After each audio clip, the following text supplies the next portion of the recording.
teaching Illustrator today by using one of the Matiz pieces, specifically the color yellow. I've done green, orange, and purple, and I'm doing this live on Twitch. So if you are not already following me on Twitch, please do so. I make comics, I make artwork like this live all the time, and today I'm teaching Illustrator. And if you're seeing this on YouTube,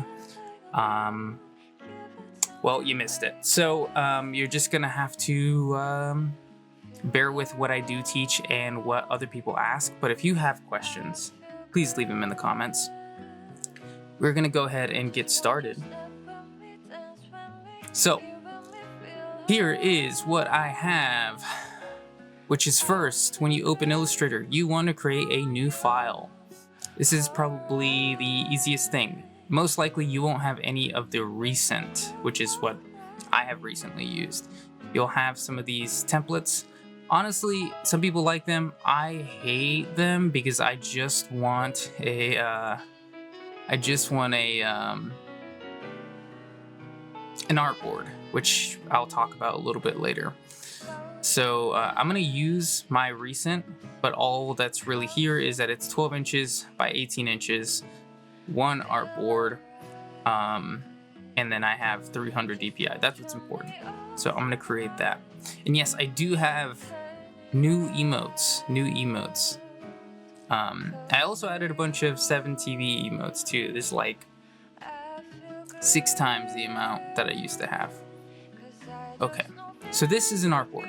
Now I created it lengthwise, but I actually want it longer on the width, and we'll talk about some of that here in just a moment. So really quick, there's gonna be a lot of tools here on the side. I would recommend, and you don't have to do this, you should have 3 dots at the bottom here. You just barely see it above my camera. It says edit toolbar. When you click it, you'll have all of the tools available. I like to go to the top right of here and make sure that's clicked on advanced. That basically puts all of the tools somewhere on the left, and some of them are gonna be nested within each other. So it's not just like a big mess of tools, they are organized still, but you will be able to access everything rather than having to go into here and pick it out yourself. It's totally up to you, but if your toolbar doesn't look like that, that's why. Also, really quick, I'm gonna hide my screen briefly because I do actually have a small little lesson plan that I want to use, so I keep myself on track. So I'm pulling that up really quick. Okay, so we are back in here. Now, first thing I will go over is the preferences while we're in here. So if you are on a Mac, they're probably under File. If you're on a PC, it's gonna be under Edit. And since we're talking about that, I just went to Preferences there. I use a PC. If you use a Mac, whenever I talk about keyboard shortcuts, just assume that Control is not Control, it is Command. But I'm gonna say Control because that's what I use. Okay, so couple things. I like to go to User Interface, change your UI scaling however you like. I'm okay with mine being small, but if you have a harder time seeing, maybe making it bigger would be better. Also, brightness, you can change this however you like. I hate the white. I think the dark is actually a little bit too dark, so I usually just go with the medium dark. You can also make it accessible color contrast if you like, again, for lower vision. That's really helpful. Performance, if you can, I would increase your history states to like 200. Just means you can do more undos if you absolutely need to. I feel like that's more important in something like Photoshop, but Illustrator is also just helpful to have that. That is pretty much it. There's not a whole lot here. You can play with stuff if you really want, like hyphenation or like changing the color of the guides. I don't normally do that. That's just there if you want to play with it. I usually leave it at default. Okay, so briefly, I'm gonna make a square, okay? just a black square. You don't need to understand this yet. Main thing is selection tool versus direct selection. So you might be familiar with selection if you use things like Photoshop. You click something and you can move it. That's selection. Selection takes every point of this shape, path, image, I guess, and allows you to move it and even rotate it if you like. Direct selection, so you can also hover over and see the keyboard shortcuts and a brief tutorial too. So selection is V and direct selection is A. Direct selection, if you have the whole item selected, it's going to feel like it acts exactly the same. But if I didn't select this item yet, I'm going to skip this track, sorry. All right. If you don't have the whole thing selected yet, and then you click on the edge, so I've clicked on a path, now I'm only directly selecting this path here and moving it around. If I clicked on the point, like the corner here, same idea. I'm only moving this one thing. So direct selection is really good for moving one little bit of a larger sum, whereas selection is great for the entire sum every time. Okay, so another part, which I don't normally use, but it is definitely something that's helpful, is a lasso tool. And this is a little bit different, but not too different from something like Photoshop, because you can select this. Here, actually, let me do this really quick. I'm gonna change this to a slightly different color, just so we can see it a little bit better. All right, so if I select this here, it's only gonna select what's already in here. So this little corner here, which allows me to move it around. So it doesn't feel like a whole lot of difference. But let's pretend that we had multiple squares overlapping each other. And I'm going to change the colors so they're a little bit easier to see. Let's go blue. And then we will go with green, just so it's nice and easy to see. And then if I use the lasso selection, I'm going to try to encompass this corner and then all of these corners. And it will select everything that was in between and not the ones that were outside, which is these 4. So then when I move them here, we're moving all of these. Helpful for really complex drawings if you do them in Illustrator. Other than that, I don't typically use it. All right, so I'm gonna get rid of those and we're gonna start using one of the most basic tools that you will use forever. Hold spacebar, you get a little hand, right? That is how you move around. So when I hold spacebar and I click somewhere, I can just drag and move all the way around my screen. That is super helpful.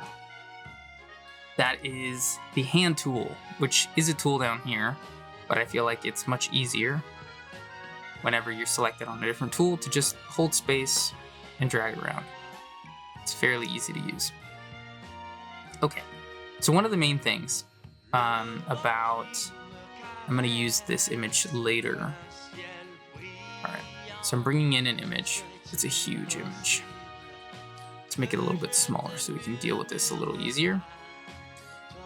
So pictures are known as raster, whereas Illustrator is normally using something called vector. And so what is the main difference? So raster is a photo. And if you zoom into that photo enough, eventually you start seeing pixels. You will see pixels no matter how big the image is. Eventually you will get there. Because that's what it's made out of. And you can get really realistic images because you can take a photo, a literal photo, and that's going to be a raster image. A vector, I'm going to turn this to a gradient really quick so we can show this a little bit better, is never going to have pixels. No matter how far you zoom in, I'm still clicking, I'm still zooming in. It's probably at the max now. And there's no pixels. And if you don't believe me, I'm going to curve this really quick, just so we can really see it. There is never going to be a pixel. So that's what's cool about vectors, and that's why a lot of the times you'll use them for something like a logo, because you can blow that up super big or super small and it will never be pixelized. Doesn't matter. And those files are usually called SVG, sometimes EPS. Okay, I'm going to use this later, so I'm just going to move it off to the side for now. So that's why we use Illustrator. Now, there is one tool that basically reigns supreme here, and that is the pen tool. Pen tool is what lets you put down these points to make whatever shape you want, however you want it. And this is how you make stuff. Now, the pen tool, I think for most people is actually difficult to use unless you kind of already think in this like very geometric, very sharp, like square based way. That's going to be really hard to do, because imagine trying to make a circle with this and you kind of like aren't really sure. And if you click and drag, you get these points that allow you to curve it. But even if you're doing this, it can be really difficult, especially as a beginner, to like make a perfectly round shape. That's clearly not a circle. So my favorite tool, and I recommend most people start with this, is actually the curvature pen tool, which is directly below the pen tool. And this will basically automatically curve stuff for you. It's just making the assumption. And this is not a perfect circle either, but it's pretty close. It's pretty close. You would be fooled just glancing at this. And if you are using the curvature tool, and then say you need a sharp corner, you just double click instead. And now you have a sharp corner. And then let's say that, oh, this other corner needs to be sharp too. Double click it as well. Now you have a sharp corner. So you can still make sharp edges. You can still make a square just by double clicking every single point. And that is still with the curvature tool. So that's why I recommend the curvature tool, because I feel like most of the time you actually want a curve for what you're doing. And then when you do need a sharp corner, you can add that in. Cool. All right. So that is the basics of Illustrator. We're going to go over a lot of different tools. First, we're going to start over some more basic ones. But what makes Illustrator super cool, what you can start doing like really interesting stuff with, and what makes for really cool artwork with Illustrator is when you take tools and you combine them, because just about anything can be combined, and you can even start stacking like a third thing on top. So really quick, what I'm going to do is I'm going to save this. I have a spot where I want to save this. I'm going to title this yellow, because that is the name of this piece that we're going to make. Okay. And next thing we're going to do, T for text. I am going to make some text that says yellow. Now, you definitely want certain panels up, but it's really up to you what you like best.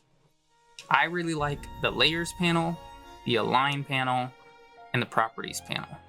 And you can trigger all of those through window and right here. And I believe this up here is called the control panel, which is also here. So you can toggle all of these on. And it's up to you what you want. Everything does something a little bit different, but I feel like those are the most important ones, because the properties will always be based off of what you're already doing. So if you're using text, the text properties will show up. If you're using shapes, the shapes properties will show up. So it's really versatile. Okay, so I'm going to increase the size. And a quick tip is, if you get to a big size and you want it even bigger, if you select the text box in here for the font size, you can actually scroll and get it to exactly the size that you want. So that's typically how I set mine. And I do not have a plan for yellow. So I'll be honest about that I do not know what I'm going to do with this piece yet. I have a couple of ideas and some images set aside. but it's mostly so I can use them to teach. I don't actually know what this is going to look like at the end of it, but I am trying to make a piece that feels yellow and only uses yellow. So there's a secondary challenge to me just teaching. I'm gonna find a quick font. I have a lot of fonts, but I want to make sure that if I spend some time picking a font, this first one is the most important one, because I want it to make sure it feels right.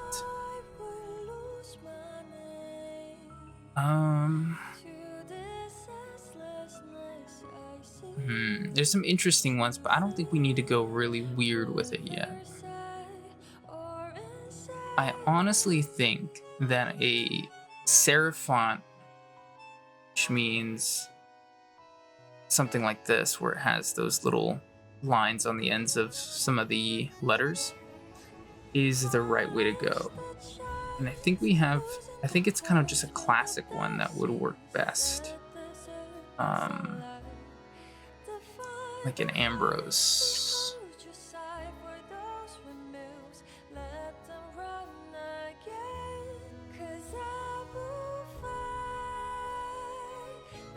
Yeah, I think this is gonna work. I'm gonna make this bigger. This is gonna be one of our main features here. So my other challenge is that I can only use yellow. So I'm gonna make a shape, which I use M as my shortcut, and it's usually set to square. That's what I use the most. And then for color mixers, I usually use HSB, which is hue, saturation, and brightness. That's kind of what I'm used to because it did start with Photoshop.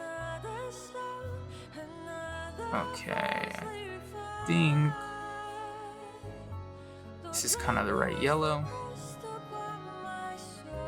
And I'm gonna do the same thing here, pick a different shade of yellow, something darker, much more saturated too. Okay. So the text tool is super cool. So you saw me use it once. It's very basic, but you can do a lot more things with it. So let's do this. So we have the sample text lorem here.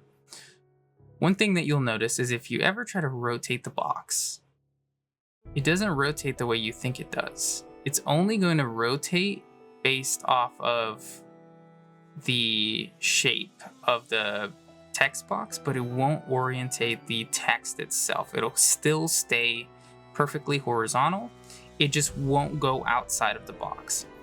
That's a little annoying most of the time because that's not what you typically want to happen when you rotate the text box. So what you can do is this little dot over here, right next to it. If you double click it, it turns it to a different type of text. This means that the text box here, the bounding box, is going to be limited to, and no more, no less, to the text that's already in here. So if I press enter and make it bigger and add, let's say, a T, it is only going to be as big as that shape. That means that if I rotate it, it's now going to work the way you think it would work. All right, I'm going to go back. That's not all with the text tool, because the text tool also has an area type tool, which means if we have an area like this, I'm not going to actually do this for the final piece, but like this background that I made, the yellow background, if I type in here, it's not a compound path, but it would allow me to fit this text, this box with text. Type on a path is kind of similar, except it's not going to fill it. It's going to go on the outside. So we go on the outside, and now we can see, actually, let's leave that text. It's going all the way around the outside. And if you want it on the inside, you totally can, because there's these little lines once you select the text, and you can move where it starts, where it ends. So I move the ending box there. This is where it starts. You can see, you can change that. But if I drag it inside, if it lets me, there might be another one for that. This one right here. I'm gonna select the whole text, hold on. Let's see if I can grab that. There we go. You can put it on the inside as well. A lot of stuff you can do with text. So you can imagine as you build shapes, you can have more complex text. You can have a lot of other stuff. There's also vertical type tools, a vertical area type tool, vertical type on a path tool, all kinds of stuff. The touch type tool is exactly what I was talking about over here, where we convert it over to this type of text where you can rotate it. That is called touch type. All right, that's the text tool explained. Obviously, you can get really, really creative with it. There's a lot you can do. We also have lines. So you have basic lines where you can just draw a straight line. This has no color to it, but if we were to add a stroke to it, let's go with just the brown for now. Boom, we have color. That's a basic line, but you can also do an arc. So you can kind of see how it arcs around. It's very basic. Nothing crazy, just making little basic arcs. Spiral tool, which is also fun, and I love combining the spiral tool with the text tool. I'll probably do that at some point, but it just makes a spiral for you. Now, if you were to double click here, you can actually increase how many segments there are, what the decay is, how big the spiral becomes. So you can see this looks a little bit more spirally than this one. So you can get pretty crazy with it. Lastly, you can make little grids. Now these aren't grids like Photoshop where you use them to base where you place your images or your lines. These are actual lines themselves. So if I were to use the direct selection, which is A, I can actually move each individual line like this. They're actual artwork on page. So keep that in mind. It's not like breaking up your artwork. Okay. Lastly, we have polar grid, which is the same thing, except it's circular. So if you want to make some kind of radar looking artwork, you can totally do that with the polar grid. In general, I'm mostly using the line segment tool. Shapes, there are a ton of shapes. There's rectangle, rounded rectangle, ellipse, polygon, star, flare. I'll go over the flare, but the flare is probably the most useless one. Rectangle is the most common. So if we make a rectangle here, we can adjust its width. We can rotate it, its height, and we can also do both at the same time. These little circles inside of each shape, you'll see these at the sharp corners, allow you to round the shape out. So you can actually make basically an oval or a circle depending on the shape of your rectangle already.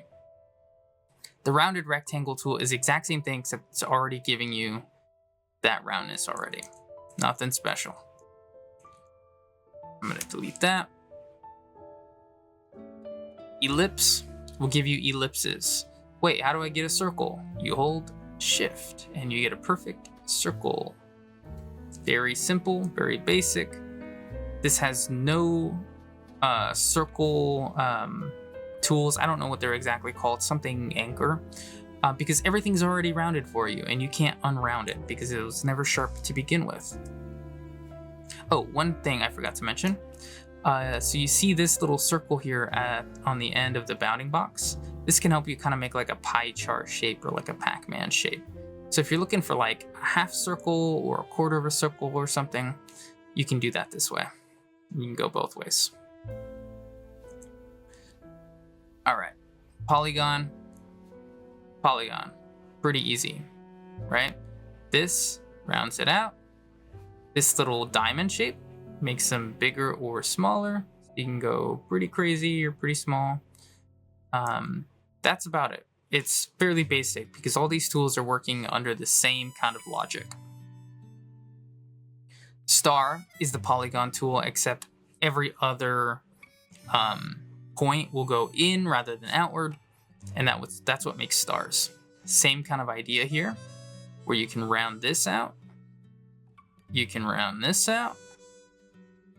This little circle here increases how big the inside is or how small it is. And then this little thing. I don't know why it's not a diamond like it is for some of the others, but it increases how many points or how little points. So the star tool is pretty cool because you can really customize it however you like.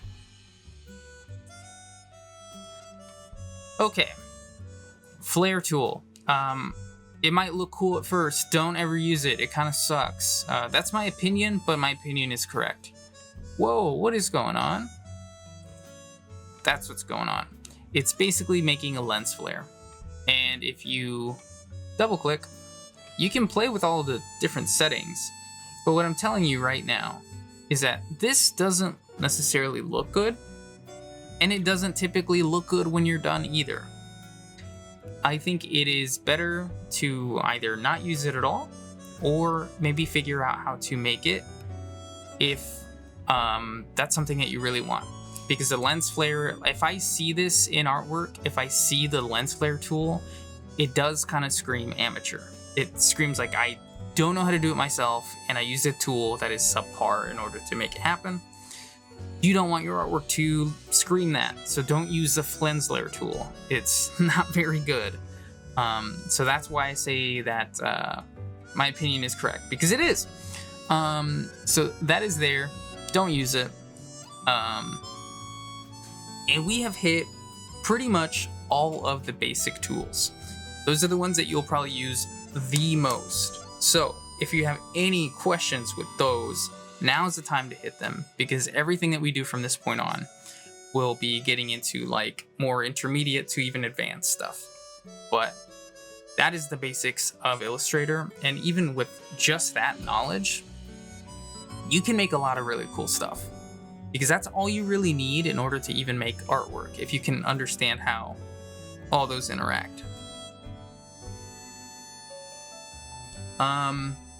We'll get into some of the like brush and pencil tools next, which are also basic, but they're not necessary at all.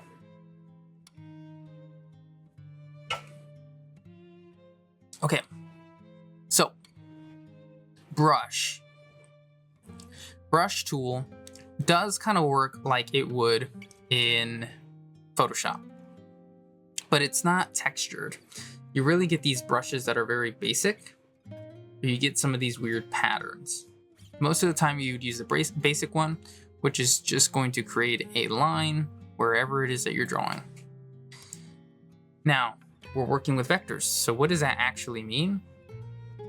It's just creating these vector lines that you can then adjust afterwards to fit whatever it is that you do.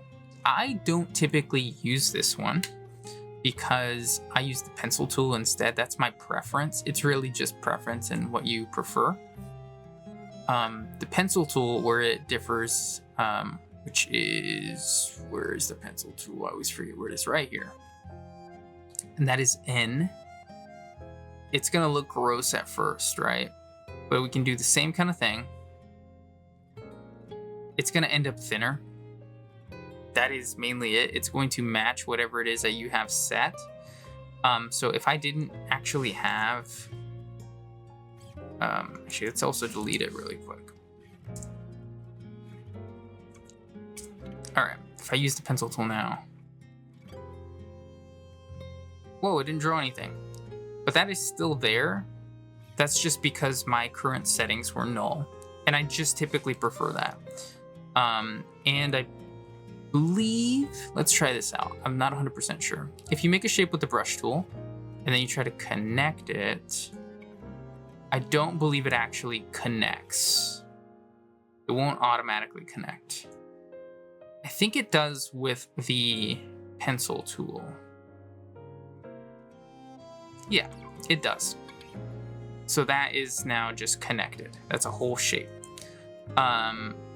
That, from what I can discern, is the main difference with the pencil tool and the brush tool, because when you start customizing the way it looks, you can get a very similar look regardless. I don't really see that big of a difference once you start playing around with the size of the stroke, the texture of the stroke.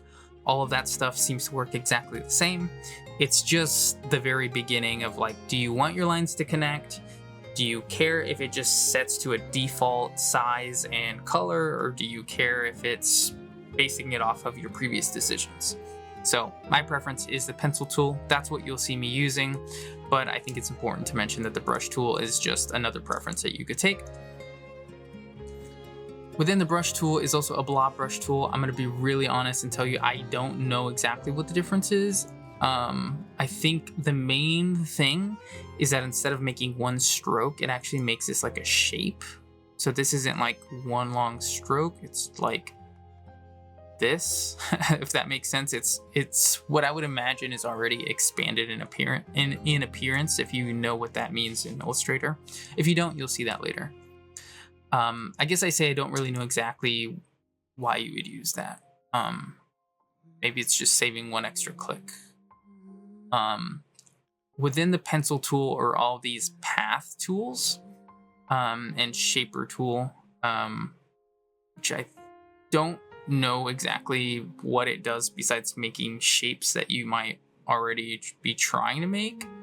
And just, I feel like complex tools don't always, where shapes don't work, but if you try to make a basic one, it'll make it for you. I don't know why this exists. I'm not sure.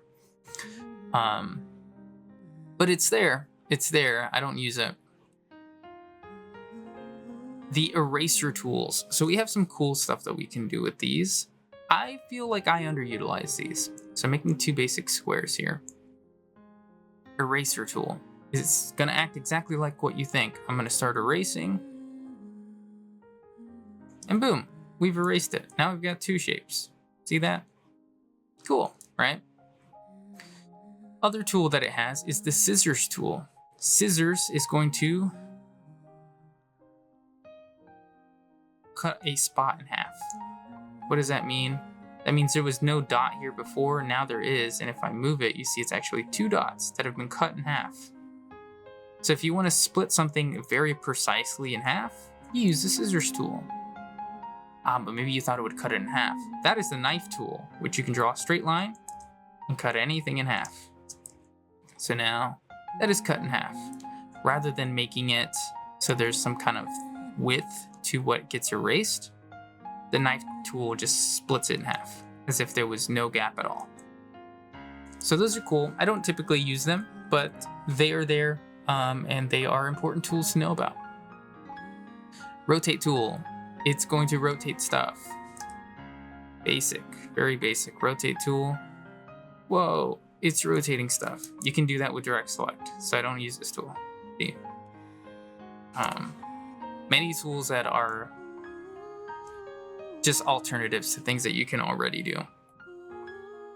All right, we're gonna get into some more complex ones, but before I do that, I'm going to talk about the artboards.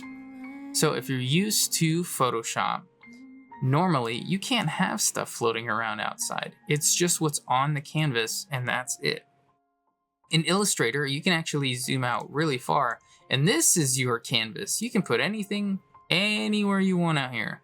And insane illustrators, if you ever work with them, they will have stuff everywhere, and then one little tiny artboard, and that's what you export on. So some people are wild like that and they work like that. And I certainly have done that myself in the past, but normally I try to keep things clean on the outside as well. What's important about artboards, and the artboard tool is this one right here, Shift O. You can always duplicate artboards here and make more. But it works basically like a shape. So you can extend it a bit like this, but it's not gonna extend your artwork. And you can make it smaller and your artwork's just gonna fall off of the artboard.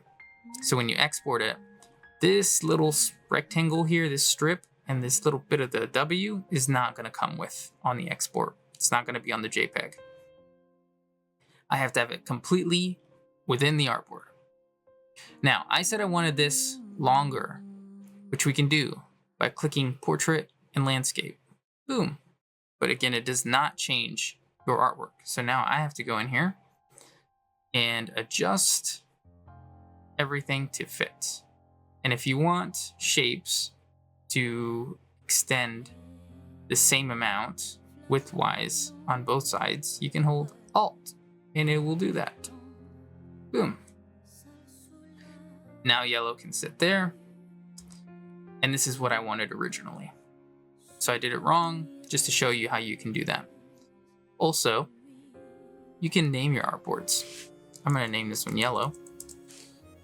And the reason why that might matter is that when you go to export, if you want to export the artboard and everything that's in it, it will default to this name. You can obviously change that while you're exporting, so you don't necessarily need to name your artboards. But it's kind of like naming your layers. It's nice to have some level of organization. Okay. I believe everything beyond this point is now just going to be me creating the piece and explaining some of the more complex tools as I go. And there's going to be a lot of tools that we go over. So if there's any point where you're like, I have no idea what I just saw happen, I'm super happy to go over it again.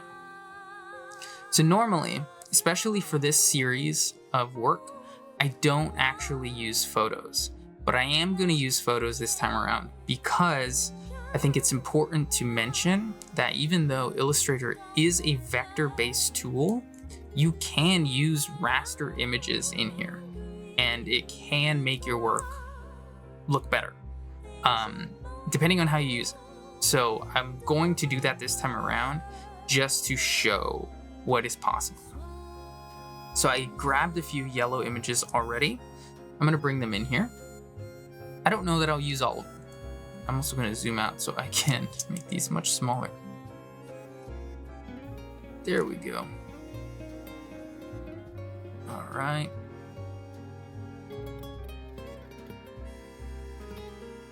So here's what I have. I have these lemons. Definitely using the lemons. That's why I brought them in before. Got these smiley faces, and I've got this texture. So one thing you can do, especially with like textures like this, and I'll see this pretty often, I'll do this sometimes too, you can have it as the background if you like. So obviously I can put this back here and it's the background. The layer order obviously matters in the same way as it would in Photoshop or Canva or Affinity, whatever program you might use, same kind of idea. But you can also have things fit into opacity. I forget what these are called, but you can make it darken, lighten, hard light, all kinds of different stuff.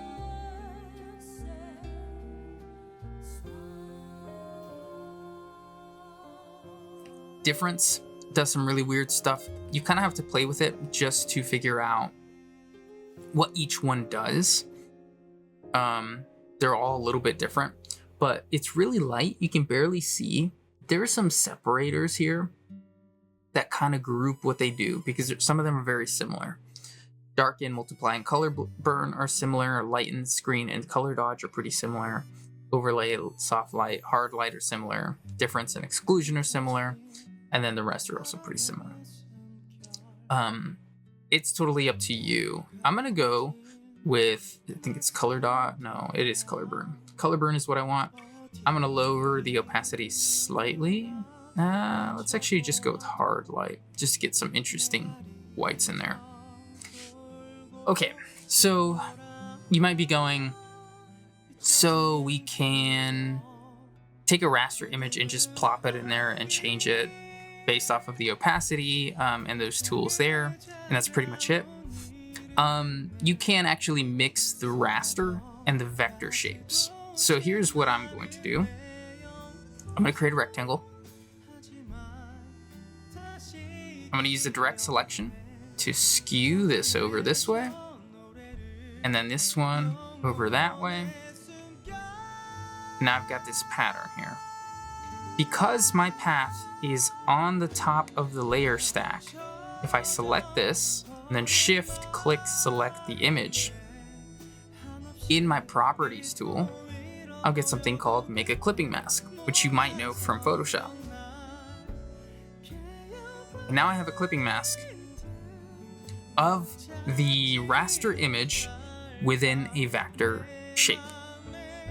So now this shape is a vector on the points, but it is a raster on the inside. So the fill, you could imagine, is a raster image. So what you're doing here is imagine that you make a shape in Photoshop, and instead of picking the color of the shape, you pick an image to be the shape fill. That's the same kind of idea here. And if I wanted to, I can double click in here into the clipped group, that's what they would call this, and I can actually move the photo from within here.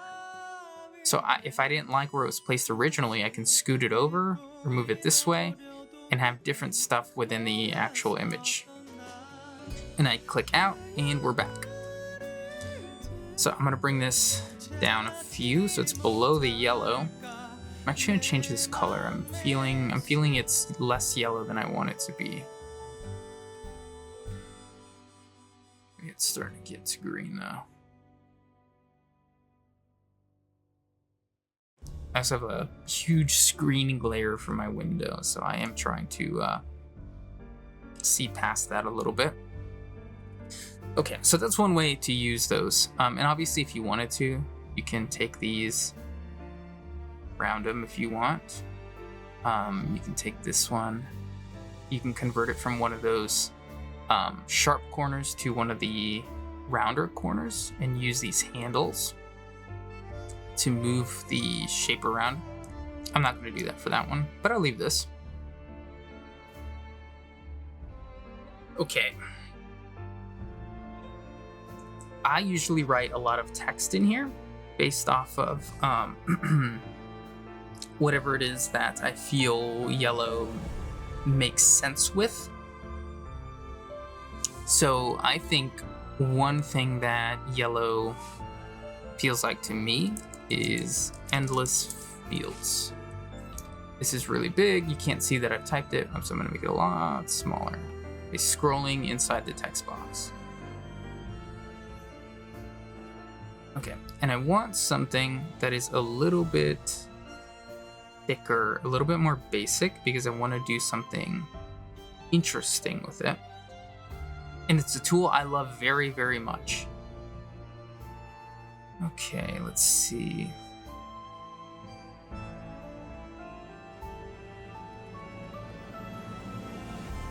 think this belly might be the one. Belly bold. We'll still make it smaller.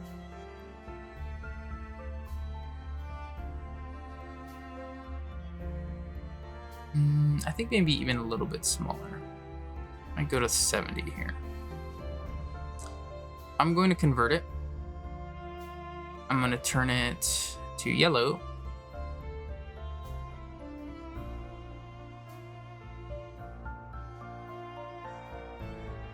Let's see if we can get a different shade of yellow that can still kind of stand out a little bit. Okay.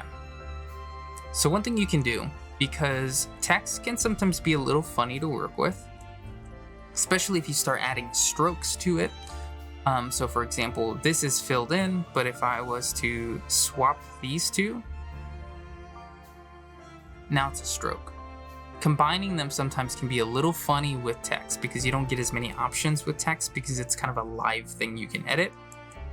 So sometimes you might want to right-click your text and create outlines. What this means is it is no longer a text field. So you can see if I select it here, it doesn't say text anymore. See here, I did undo. It says endless fields because it's text.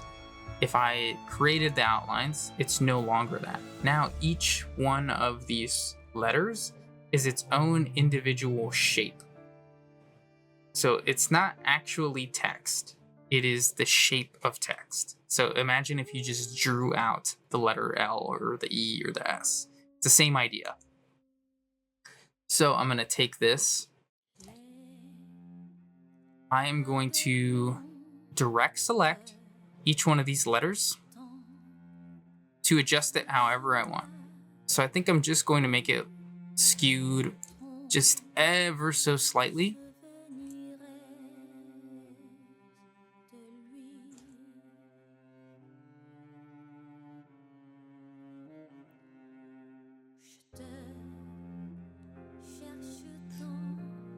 This might seem a little bit tedious, but you'll see that it can get you a really cool effect when you merge it with another tool I'm about to show you. All right, we're not done. So I'm gonna hold Alt and click the text and drag it to duplicate it. Now I'm gonna do the exact same thing, but I'm gonna go in the other direction for some of this text. What the hell is Unk doing? Just wait and see. Just wait and see, Nibbling.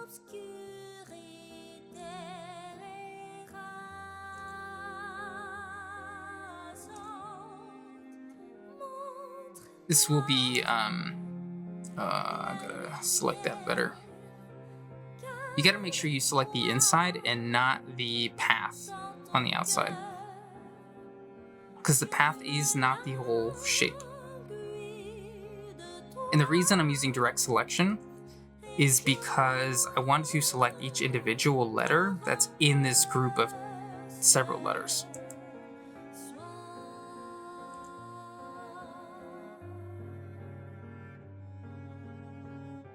All right, 1 second here.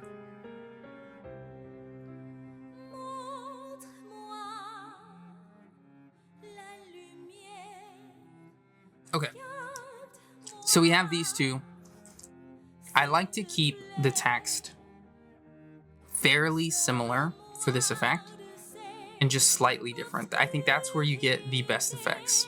And I think it's also really interesting when you change the color of them a little bit, but for now, so you can see what's happening, I'm gonna leave the color the same. I'm just gonna drag this down a little farther. And so what I'm gonna do is I'm gonna select the first one, Shift to select the other one as well. And we're gonna go over to the blend tool. I love the blend tool. So once you click the blend tool, it's going to ask you, of the shapes that you have selected, which ones are going where? Now, sometimes this can get a little funky, but the way that I have found to make sure it works every single time, especially if you have text, is click one spot in the first one, and then click the second spot in the second one. This is the exact same spot, but in the second one. Boom. So now if I click off of it, you'll see the E slowly over time starts to transform into the second E, and the N into the N, and the D into the D, and the L into the L. So it's just following a path. It's creating a path itself. And then if I was to just select, it's going to get a little bit complicated because when you select it with a regular selection tool, you're going to pick the whole thing up. But if you were to just select this text here, and it's a little bit easier if you go into the blend that it created and you just click on this little side, you'll see it selects one of them. But if I pick this, oh, I can drag it and I can create more. That's pretty cool. I love this tool, but that is not all. So if we select the blend, and then we go back to the blend tool, and you double click the blend tool, you have some options. So it defaults to smooth color. Smooth color typically means if you have, like, say, a square up top that's green and you have a blue square at the bottom, and that's what you chose to blend, it's just going to try to make a smooth color from the top to the bottom. For text and stuff like that, that's not as helpful. It's sometimes helpful to have specified steps or distance, depending on what you want. I like to go for steps because for me, it's easier to think how many steps. Like, so there's, here we have 1, 2, 3, 4, 5, 6, 7, 8, 9, 10.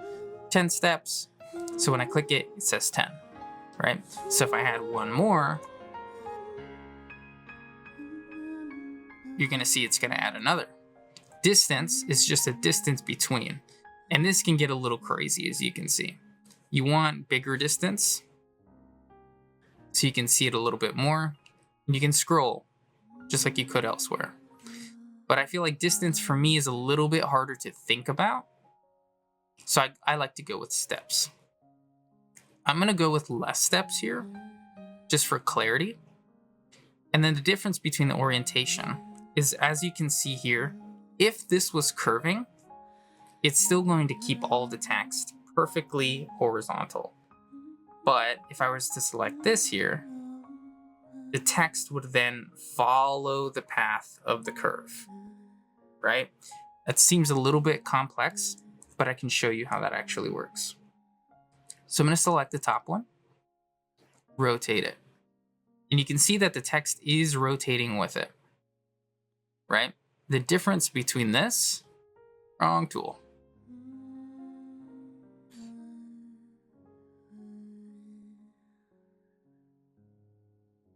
Will you show it to me? Oh no, it won't show it to me.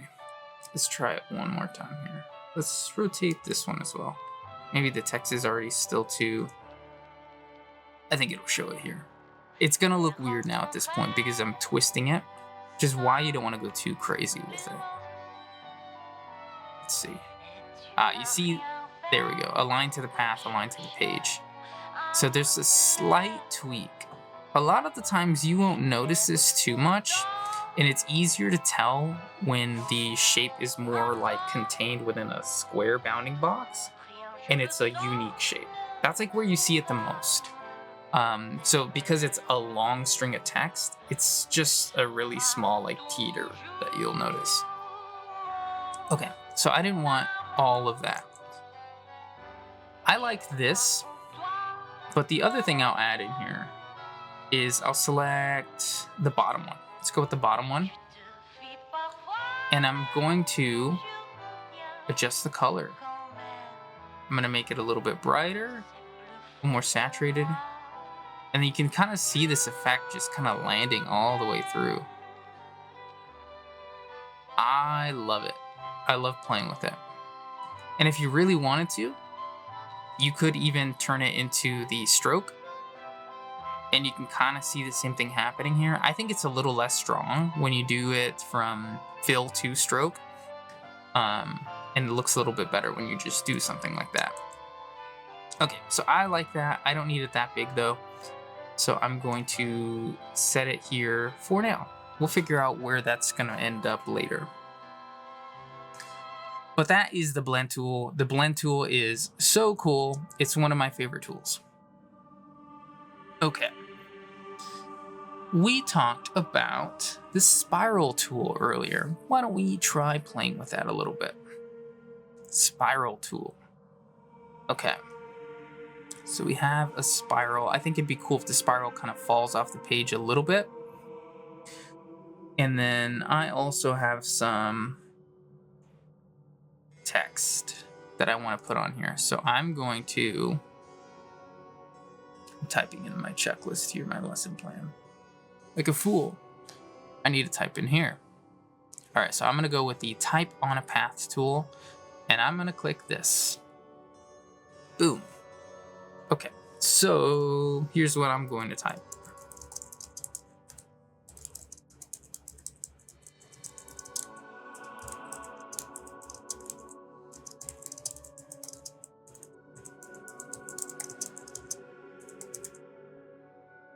Okay, so it kind of went off the spiral a little bit. I think the text is already a little bit too big. So we can shrink that down a little bit.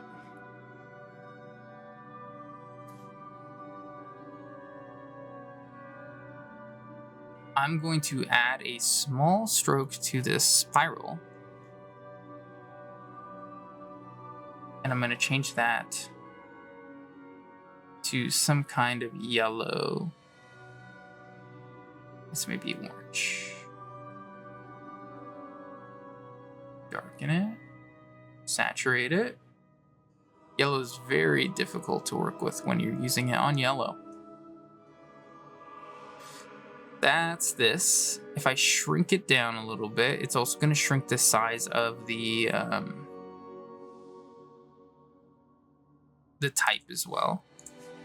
And if I select the type, I could make some of it smaller. I'm going to make it a nice even number here. If I wanted to go really crazy, I could even just like select the inner type to be smaller.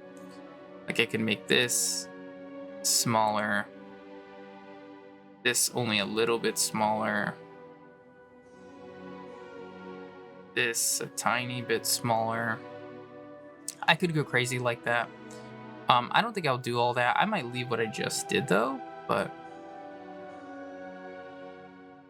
I don't think that's totally necessary. But what I do think is necessary is to make sure that the grow ends somewhere inside of it. So I'm going to try to see if I can use these little bars to push this in as far as I want to go. Trying to be careful that it doesn't do too much. And I might even add a space after the W in between the period so that the period kind of lands where I'd want it to. Then I'm going to rotate this over. So it kind of feels like it's falling off of the page a little bit. That's what we have there. So you can mix that stuff. And then obviously if you want to be crazy, you can mix that with the blend tool or something, or with a raster image or something. There's a lot of stuff that you can do here. And I do think that mixing raster with vector is a really cool thing that you can do. Sometimes it's better to do some of that raster stuff in Photoshop. Not everybody has Photoshop or has the Photoshop like experience to be able to do that. So I will kind of go over like, what if you're just too lazy to open Photoshop or you don't have Photoshop and you just want to do it in Illustrator? I will go over that too, because I do that myself sometimes. Okay. Let's go with the stroke really quick. So I'm going to use the curvature tool, which is Shift tilde. So if you don't know what tilde is this shape. Or I guess that should just increase the stroke. It's this shape on your keyboard. Shift tilde. I guess I could just hover over here. Yeah, Shift tilde. And I'm going to make a shape. I think I'm going to make the same shape 3 times.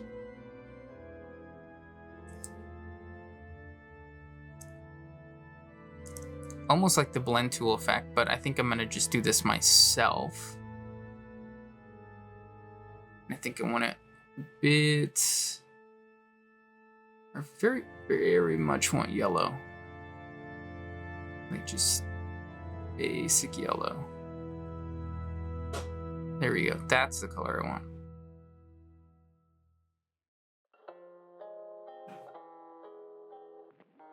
All right. What is also pretty cool. So there's, I guess, 3 things I'm going to show you really quick. Within stroke, you can make the ends rounded. Let's zoom in so we can see this better. So I'm only affecting the top line. So you can see the basic. So the end rounded, right? You can make sharp corners rounded too if you want. You can make them dashed. You can also have them end in like an arrow point. And obviously that arrow is huge. So you can kind of go in here and scale it however you want. Still using the scroll wheel to change everything. I'm not going to do all that though. And then also you can change the profile. So it ends in a tip like this. There's other ways that you can have it end, but I feel like the tip, like the taper on both ends, is typical. But let's say this isn't enough, so you want to make it really, really thick, and then taper. But then you're like, oh, this looks like a really chunky line. This is like way more than I want. There's a width tool. This width tool will basically do it however you want. So like, let's say you just want this part to be this wide, right? But then you want it to taper way faster, way, way, way, way faster. You can customize it exactly how you want. So the width tool is super cool, and you can get really weird with it too. Like you can make it come back out and then come back in and then back out. You can do all kinds of stuff with it. I'm gonna go back to my line here, because I do want to use that width tool. See if I can grab this little edge here and taper it slightly, but I don't want to taper it to like a total point. And then do want the center to be a little bit wider. Maybe a little bit more than that. There we go. That is the shape that I want. It's the shape I'm going to stick with. I'm going to duplicate these over.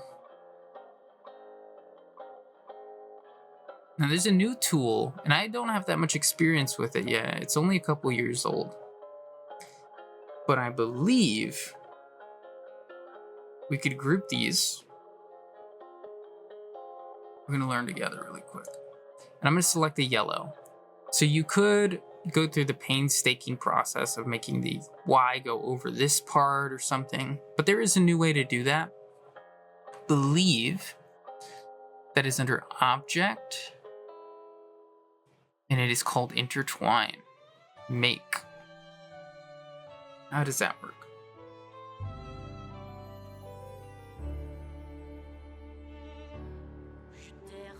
Let's try with one really fast. Let's go with just this one really fast, just so we get a good understanding. Intertwine. Make. Okay, it's not wanting to do it. Oh, is it because... Hold on, I think I know why. This is still text. Let's create outlines and try it that way. I think that makes the most sense. And we'll also bring the yellow up, just so there's nothing in between. All right, try it again. I get to pick. I see. Is it through the lasso tool? Maybe I should have,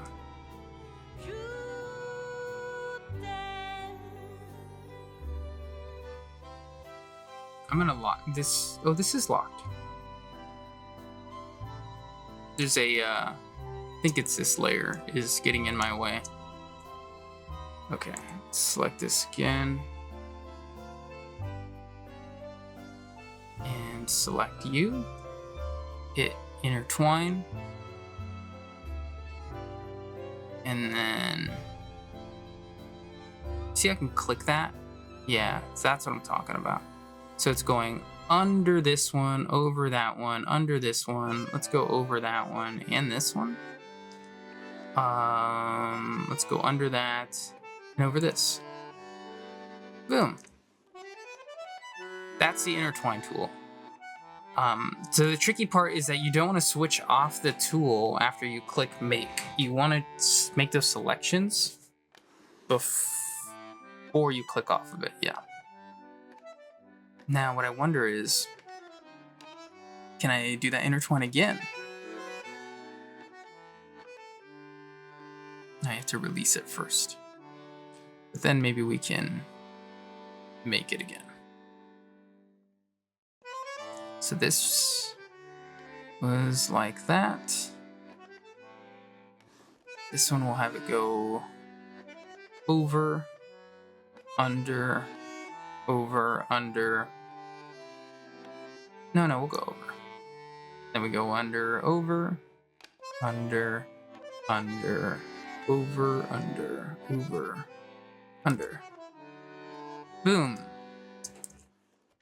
Super, super easy, super simple. That used to take a long time, and it's a fairly new feature. All right. Some of these things I'm just going to use tools I've already talked about, and then just kind of fill in the space as I go, for what I feel like makes the most sense.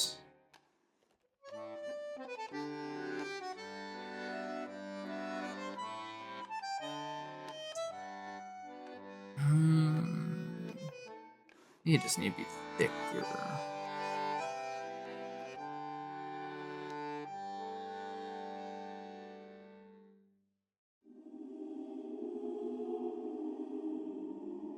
Am I crazy, or can you see the... Oh yeah, I'm just crazy. All right. What else shall we do? Let's take you. Okay. Now this is easy because if you don't want to mask out this little guy in Photoshop or remove the background, you can use the basic shapes. So he's this perfect circle. So I'm just going to take a perfect circle and increase it a bit. Try to match it up the best that I can. Get a little bit farther down this way. I think that's about right. So I'm going to select both of them, hit clipping mask, boom, and we're pretty close. We need to select the path again, make some small adjustments, because I don't think he's actually a perfect circle either. But now we have this guy. Oops, dude, I meant to click out of that. And I'm going to place you right about there. She's going to make you smaller. Make sure that the bottom lines up with that. Actually, what I can do, it's easier just bring this up to the front. So it covers that up in case I get it a little bit wrong. And maybe we can just multiply. Right? No, I hate the multiply effect, actually. What about just like a hard light? Hard light might just be better. Okay.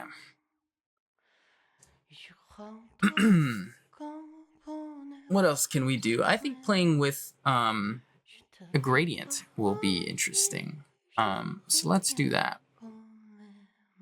And let's take the O. Let's make the O a gradient. Yeah, let's just start with that. We'll start with something basic first. So I'm going to select the gradient tool, which is G, and I'm going to make a gradient. And I just click to make that gradient, and you'll see it's picked 2 colors for me. I also have a gradient panel, which you can find through Window and Gradient. This makes it a little bit easy for me to select the colors. So I'm going to select this. I'm going to make it very yellow. Very, very yellow. And the other one, I think I'm okay with keeping a little bit brown.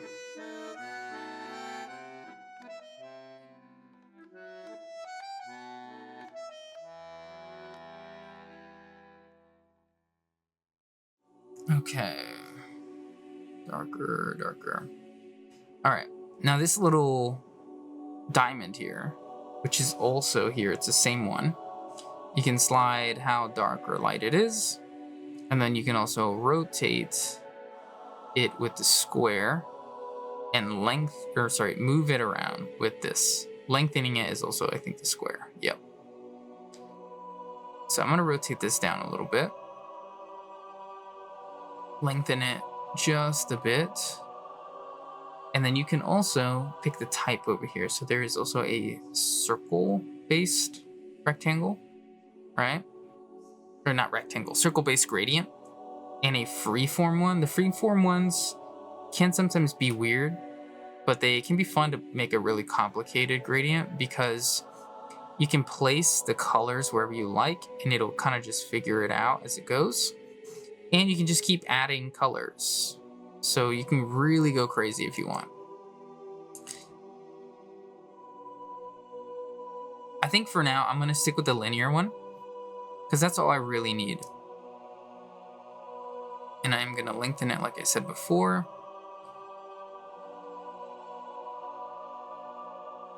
Just for that little effect. Actually, I might make it even more saturated so it stands out a little bit more. Cool. There we go.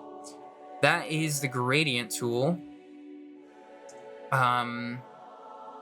There is also a really interesting thing that we can do with gradients, because you would expect text to work a certain way whenever you use gradients, and sometimes that is not the case. So this gradient here was created because each individual set of texts is a different color. So it kind of looks like this is creating a gradient, even though there is no real gradient here, like there is here. So let's put some text down. see, what will we say? I know what we'll say.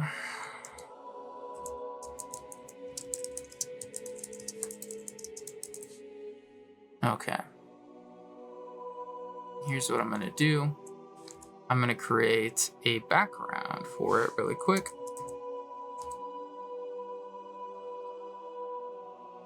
Saturate it, make it yellow. I'm gonna make it really bright yellow. Move it over just a bit. Okay, now let's add a gradient to the text. Hit gradient, click it, and then I pick a color. Let's just make it like very obvious really quick what's going on here. And then you notice, you're like, what is going on? There's no gradient here. I'm not seeing anything. Huh. It's because the text box has the gradient and the text does not. Text does not have it. So let's fix that. Let's undo all of that. And we're gonna select our text this time. And then we're gonna select gradient. Pick gradient. Apply it. When you click it, nothing's happening. So you're like, huh, maybe I can add it this way. And you can. And then you take a look and then nothing happens. And you're like, what is going on? So you decide, well, I know this is what the text is gonna look like. We are going to just create outlines then instead. So you go to create outlines and then you add the gradient again. And it looks like this. And you're like, what is going on? And let's again make it super obvious what's going on here. So I'm gonna pick some colors that make it super obvious. We got pink, and we're gonna go with like a saturated green here.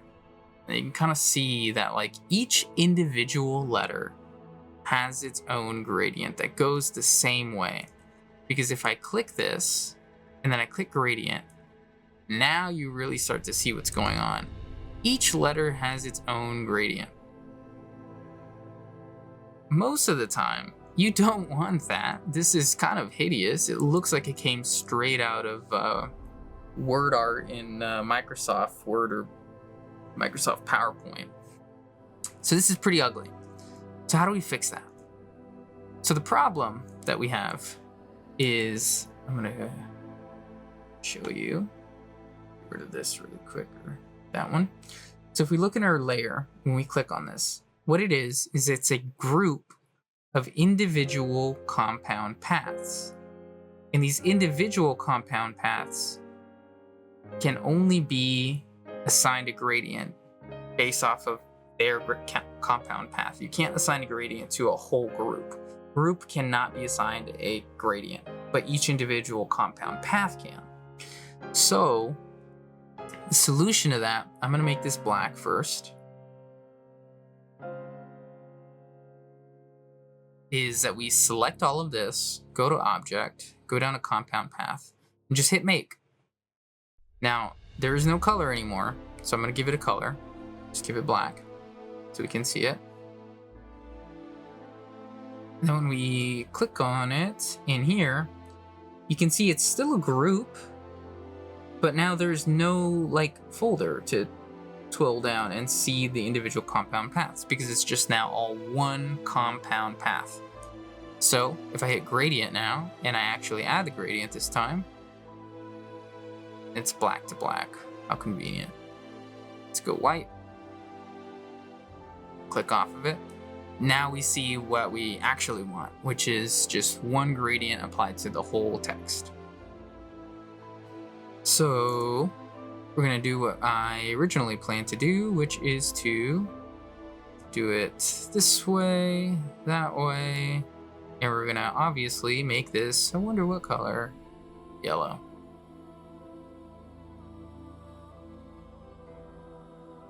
Okay, yellow.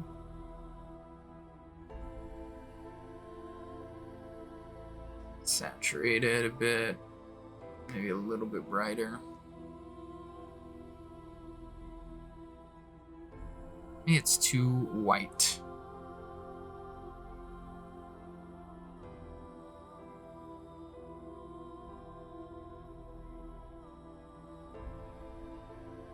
adjust this a bit. Editing Unk here to interrupt to say that the computer crashed midstream, and so we lost some progress, and I had to do that part over again. Oopsie. We lost some progress, some bits of progress. That's okay. I had a small crash. Oopsie.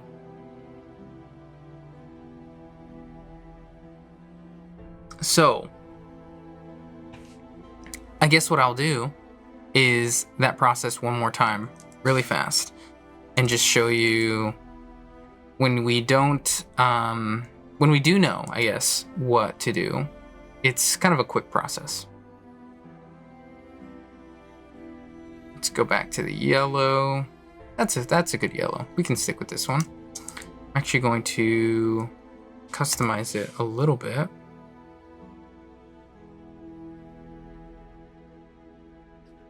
We'll get to that in a second. Make sure one more time. Okay, here we go. There we go. Maybe. My preview is just being weird, so I'm assuming I'm alive. Okay, so what did I have in here again? I think I remember.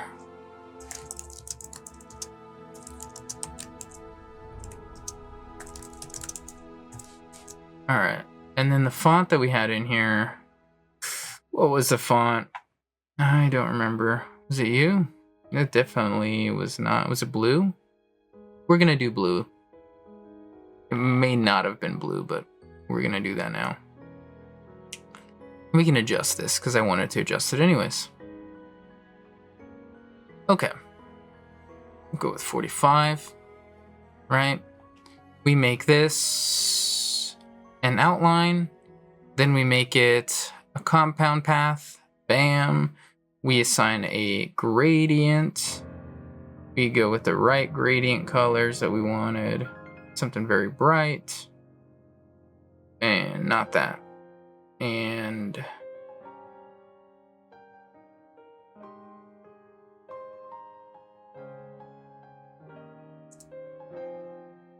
what we're gonna do is rotate it this way. Move it over here. Pull this back a little. This might be a bit green, huh? And it's too far rotated. Boom. Yeah, I think it is a little bit too green on the end here.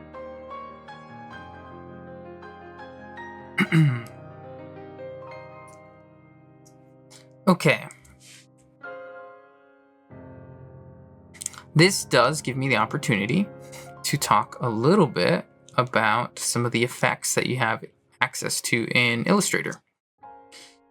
So if you go to effects, you see Illustrator effects here and a list of them, and then you also see Photoshop effects and a list of them. The way that this roughly translates to is there are vector effects and there are raster effects, and you can apply most to either raster or vector items.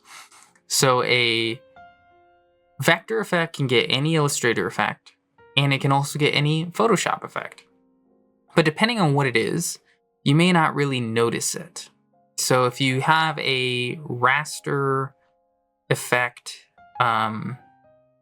applied to an Illustrator object that is flat, you may not notice anything besides a slight difference in the color that you chose. Whereas if you have a raster item, like a photo, and then you add an Illustrator effect on top, you also might not notice anything because there's no like vector applied to it. So they're applicable, but you might not actually see anything. So that's what's a little bit confusing.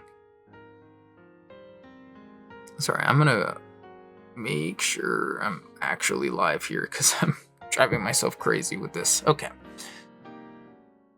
Let me explain one of the ways that it does work, right? So we have this vector effect, this like brown on the bottom. I'm just gonna go to blur, which is a raster effect, Gaussian blur, and you see it. That's my drop shadow now. But if I had put something like increase the contrast, I don't know if that's one of them. You wouldn't see it because it's only one color. So that's what's a little bit confusing. I'm going to do the same thing here. So I'm going to go with the brown again and make it darker and put it below and apply the exact same Gaussian blur. Actually, not the same exact Gaussian blur. Let's turn that down a lot. And then I'm actually going to turn down the brightness of that one. Or the opacity, not the brightness. Just slightly so that you can see it better. I'm going to add some other effects over the top too. There's some other designs. Almost like a faux web browser. And again, using the pen tool. I'm only doing a straight line, so I actually did use the pen tool and not the curvature tool like I would normally recommend. Because again, only a straight line. So honestly, I know I mentioned the line segment tool. I typically use the pen tool regardless. So again, there's many ways to do similar things. I'm also going to just make this slightly smaller. And I don't want to like mimic a Windows thing exactly. I want it to feel a little bit different. I'm going to go like this.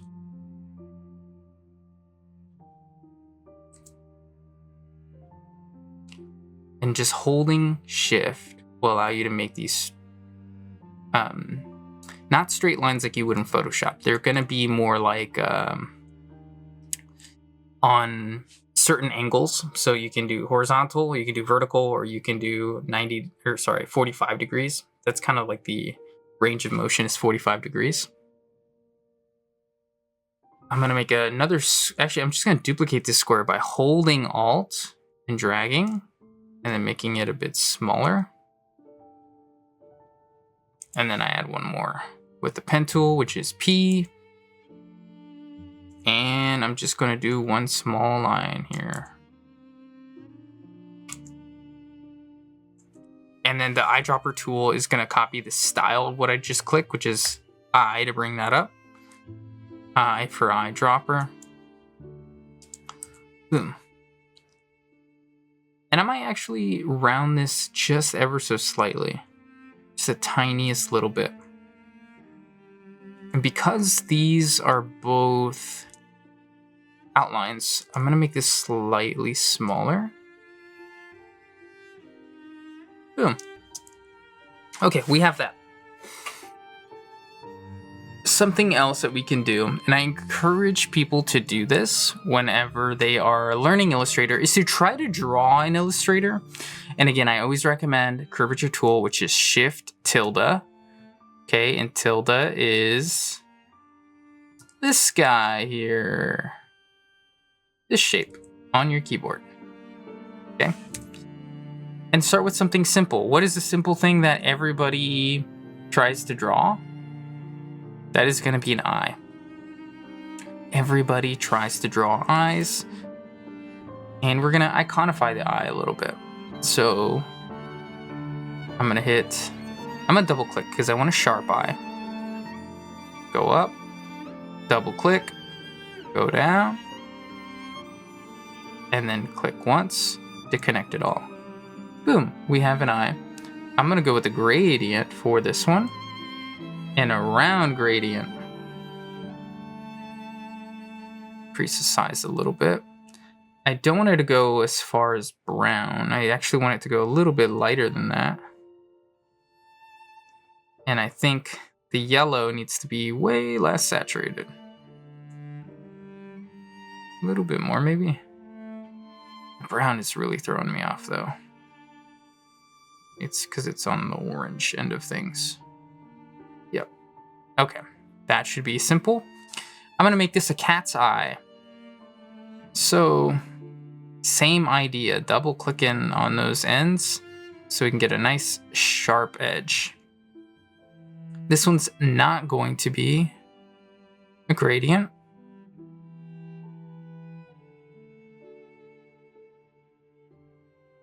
Okay.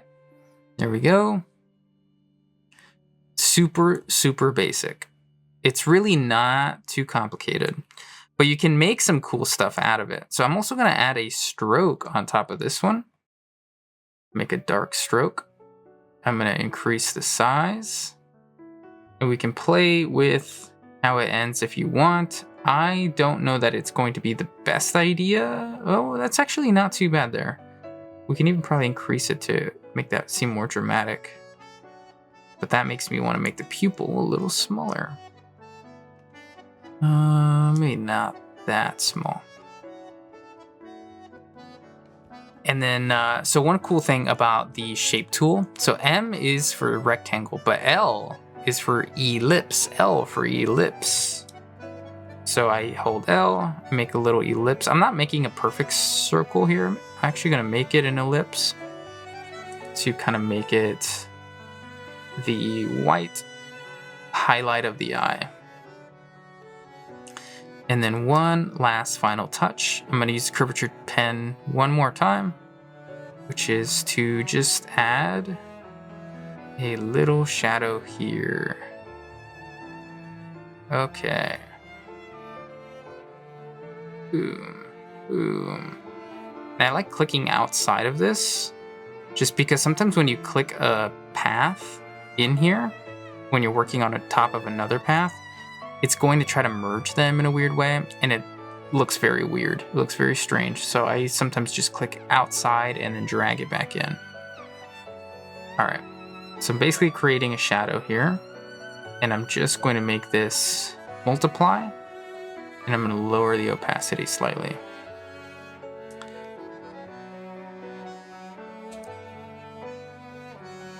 And that is my cat's eye that I drew.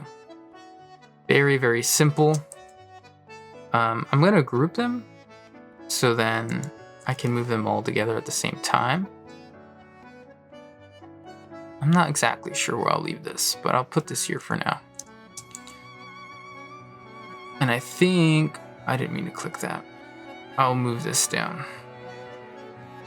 And I think I like the idea of it kind of falling off a little bit. Okay.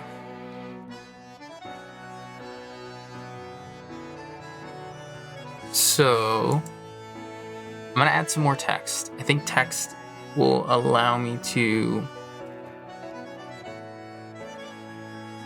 do something interesting here. So I'm gonna write the word distortion. Okay.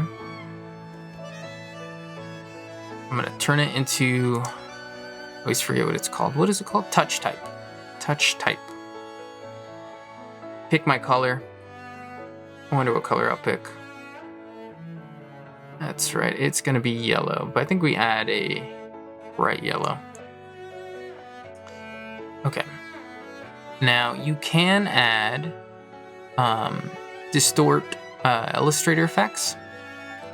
Some of them are like text effects that you'll see even just in basic like word art. Where is that one? I gotta find it. Oh, actually, it might be under type. No, I think it was in the right spot. It was the Illustrator effect, right? Distort and transform. Yeah. What we want. Which one do we want? I think we want zigzag. Oh, can we turn that down just a little bit? Oh, no, wait. We want to do this first, I think. No, it's not gonna work the way I want it to. We'll play with that one a different time then. Let's try.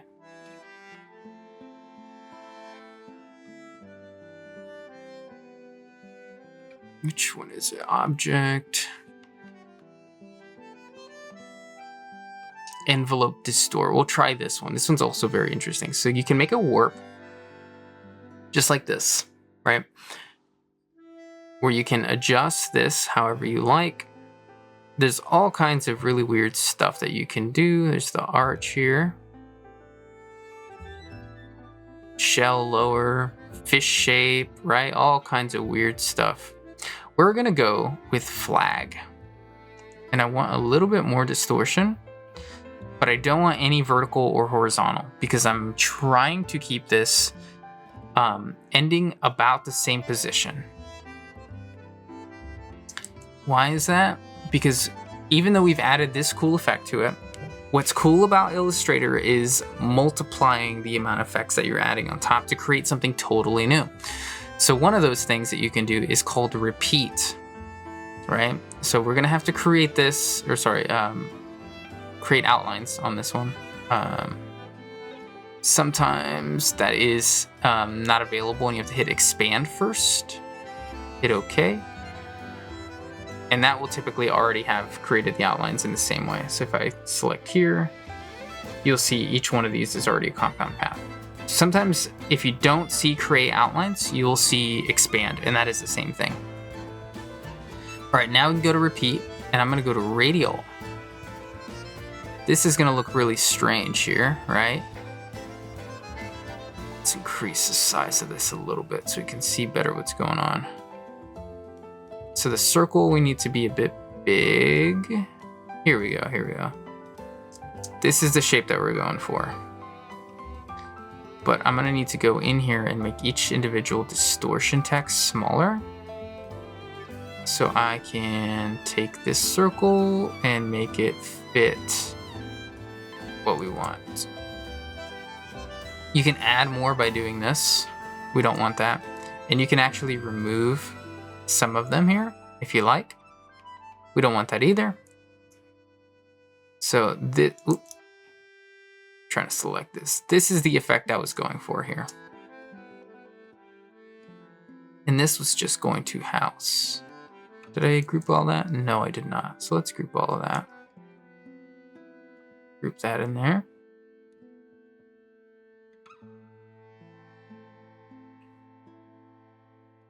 Okay. And I think we actually make this a tiny bit bigger to increase the space between the distortion. Just a tiny bit.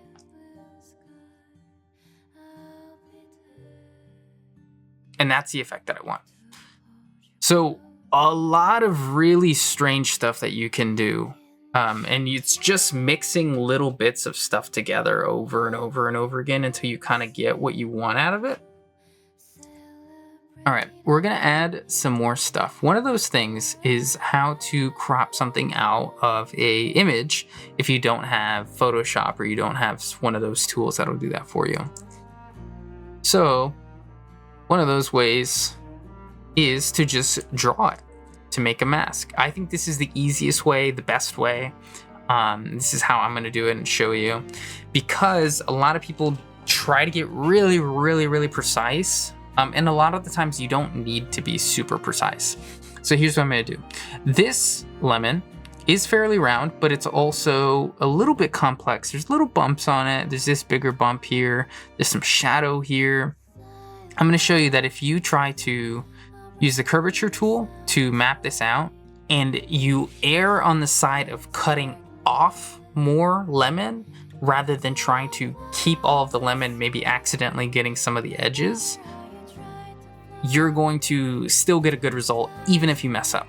So I'm actually gonna go fast, right? Not super careful. And I'm just gonna try to be on this side, not the outside. Inside, not the outside.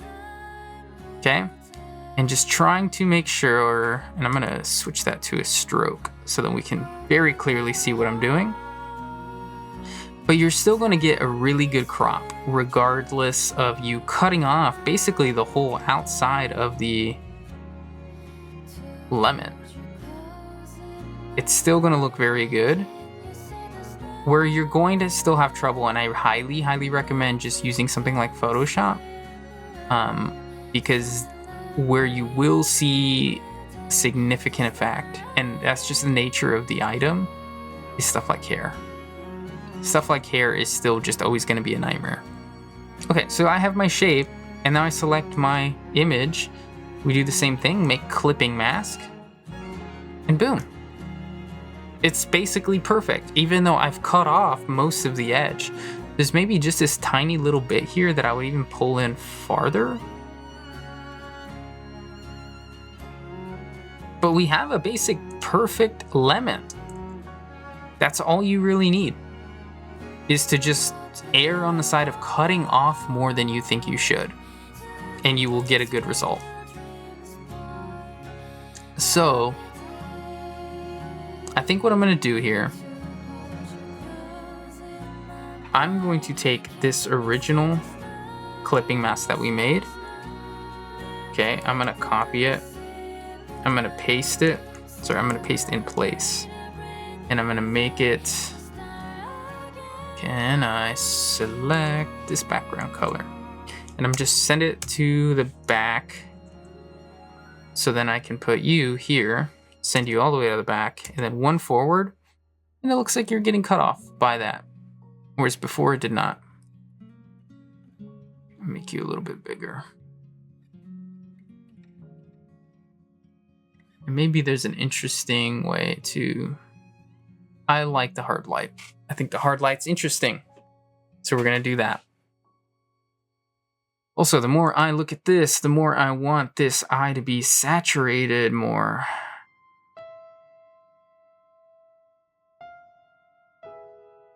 Same thing with the pupil. Oops. Pupil. Oh, that's right. Direct selection. Direct selection will let me pick it.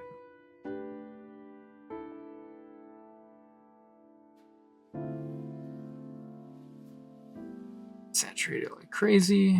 Go with yellow. Same thing here. Saturate it like crazy. Boom. I think that looks a little bit better. All right. What else have we not done? Here's a great idea. Okay.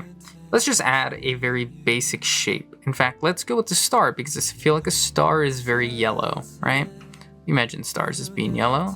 Let's make it interesting too. Let's go with like this kind of star. Okay. Now let's say, I want this really bright yellow here that's on this lemon, right? You can pick anything that you want. Really, really, really, really easy, right? But then maybe you try to pick, I want this yellow on this gradient. What just happened? You're gonna have some issues with selecting stuff like that because what it's doing is it's copying the style. When it goes to a raster image, it's gonna work like you think. It's just gonna pick the color of whatever it is that you're selecting. Two things you can do. I believe one of them is going with shift and it'll just pick the color. Right? Now you're just getting the color. You have to do shift with the eyedropper tool. Sometimes what I do is I do Windows Shift S, take a screenshot. Boom, I took a screenshot. I paste it in here and I do it that way. That's another way I used to do it, but you can also just do Shift I. Oh, you have to select the star first. Shift I. Boom. Now you get the color that you want. I did actually want this yellow here. Maybe a little bit more on the brighter side. It's actually already very bright. I think that's okay. So yeah, funny little thing about the eyedropper tool is that it's actually getting the style, not necessarily the color. If you want the color, you gotta hold shift. Okay. We're gonna do some very silly things now. And the one that we're gonna start with is the graph tool. Now, the program is again mostly made for like working with a corporation and like making their logos and making their stuff and working with them that way. I say screw all that and use it to make art regardless, right? Which you can. It's not like it's limited to that, but there's a lot of stuff that's built in here for that kind of purpose. One of those is the graph tool. So if I make a graph in here, it's gonna bring up all this stuff, right? So if you start filling stuff in, let's go with 5 here. And then let's go with like 17. And then let's go with 2. And then let's go with 4. And then let's go with 21. All right, and then we hit apply. Boom, we have a graph. You can import data if you want. I'm not doing that. And you can shift it. So you can do this instead. I don't want that. And then the cell tool kind of gives you the decimals and all that stuff. Okay, I'm gonna hit apply. I'm gonna exit out of this. And this is like, what are you doing? What are you talking about, dude? What are you doing, right? You can customize every single one of these things. So one of those ways that I would do that, if you get this where you don't have any colors, you can click this little button up here and go back to HSB. Now you have colors. It's just the color mode that it's in. But you can customize all of this to do what you want. And so because I want to show just about everything that this tool has to offer, I'm going to do that here.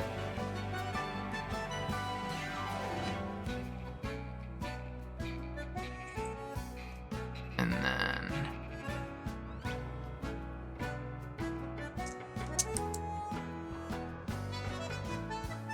let's put this kind of in the back though.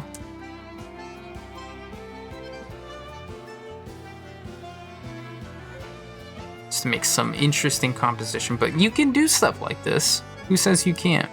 In fact, let's like mess with it even more. What the hell does it mean when the graph is like this? Or when you go like this and then like that, and then maybe you... It's a round tool, right? I think. Where is that? Maybe there's not.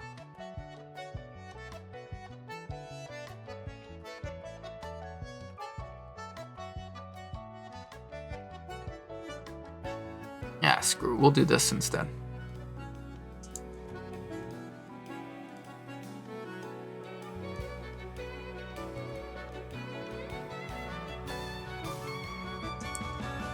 Okay.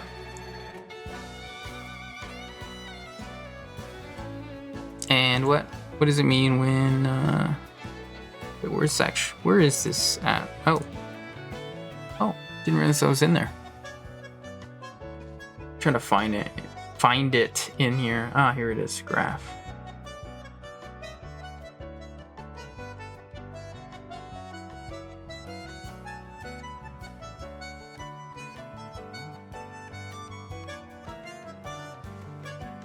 None of this stuff has to make sense. Okay. Other stuff we can do. Let's take a rectangle. Let's add a dot in here. Let's put it right in the center. And then under the width tool, we have all these weird tools like the warp tool, the twirl tool, the blow tool. So we can warp this however we want. It's just kind of pushing these things around.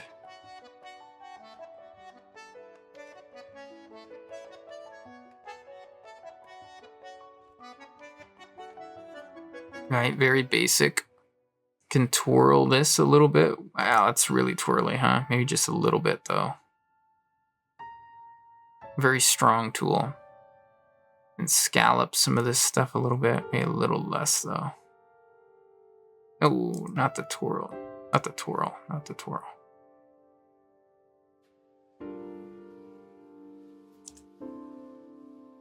Makes for some really weird shapes there. Let's do one more thing. Let's do one more thing here.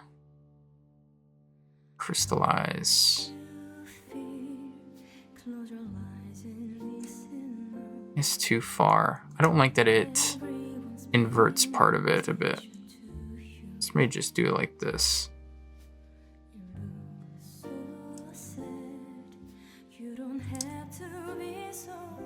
I'm gonna make the fill. Why does it seem YK?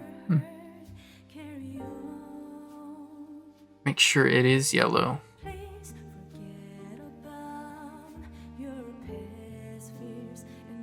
And let's bring it up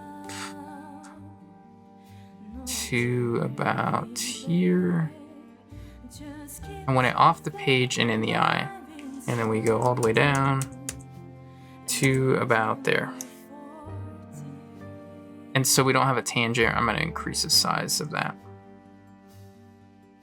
So it's very clear what's going on. Okay. More fun stuff that we can do. I'm gonna get some text. Let's do road trips. Let's find a different font. We've used this one quite a bit.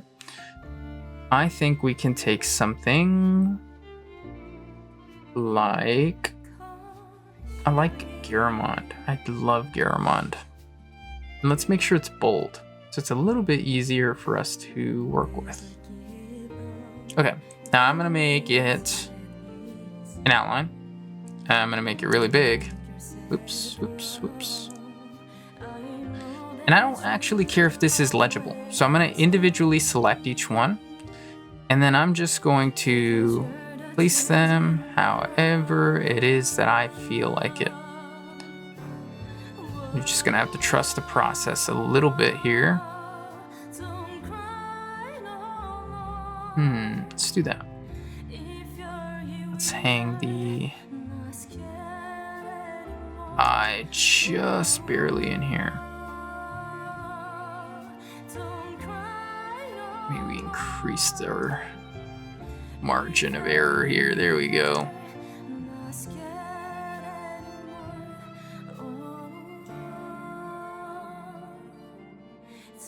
All right, perfect. So now when we select everything, what we can do is go to this shape builder tool, which is Shift M, and then you can create some cool shapes. So if you want, what you can do is you can select this to draw a little line. You can barely see there's a little line I'm drawing through here. And anything that you select will become one shape, right? So you could merge this R straight into the O, and it's one shape now. Boom, one shape. You can also remove a shape too if you'd like. So let's say we want to remove this little gap here. See that? Now we have some interesting options. So certain ones you might want to merge together, certain ones you might not. You can also do this thing where you hold Shift and it creates a box, and anything inside that box will get merged.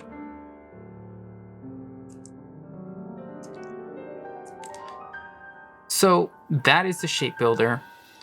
It is super useful for creating complex shapes. And let's go with a little bit of that. Almost orange, but not quite. So let me show you really quick.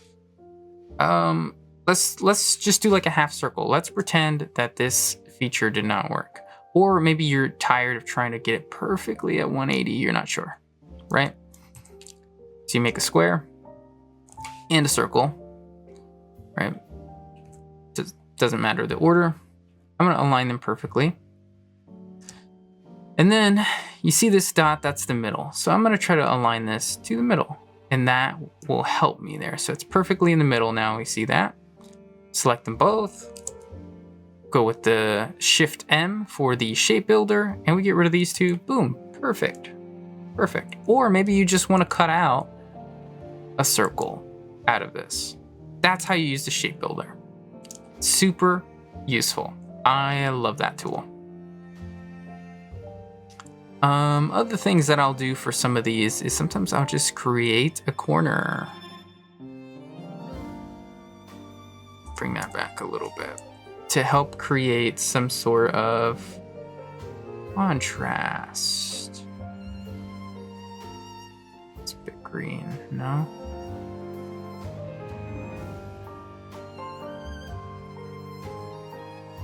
Let's go the other direction. Yeah. Okay. Let's see. Anything else that I'm missing here? There is one. There is one thing I'm missing. I'm gonna push this even. Oops, that needs to be locked so I don't drag it around. Bring this over. I think I'm okay with like the first endless fields being the only one you can realistically read. Okay. Let's take this. I know I just locked this, but I think I'm going to select this. And then which one's this? That is that. We want this shape and we want the background. I'm going to place them over the top. Shape builder tool, maybe? I don't think I selected this. Place that over the top now. There we go. Shape builder tool. Boom. Another great use for it is that I'm going to take this texture. I'm going to rotate it so it fills that whole space. Create a mask. Boom. And then I'm going to put that all the way at the bottom, basically. And maybe just multiply or darken. Let's see what we feel like works the best. Ooh, lighten is very weird. Color is also very weird. Oof. This is not what I expected. Oh, maybe luminosity is the way. I think luminosity is the way. The endless fields is kind of disappearing a little bit. So I'm going to create a little somewhat transparent background for it. Let's go with this. I think I'm gonna go like that. You can also draw them. All right, I'm gonna bring this back so it covers basically everywhere but the endless fields there. And then I usually like to go like 30-ish, somewhere around there. 30-ish or 70-ish. Cutting off 30% or leaving 30% for me seems to be like the good sweet spot. Okay, I'm gonna copy this. Actually, I'm just gonna drag it like this because I'm gonna do the same thing I did before. I'm gonna bring it down one level. I'm going to expand it. And then I'm just gonna make it one color. And that's gonna be a darker color. Super saturated. Effect, Gaussian blur. And last but not least, I'm gonna turn it down to about 30-ish.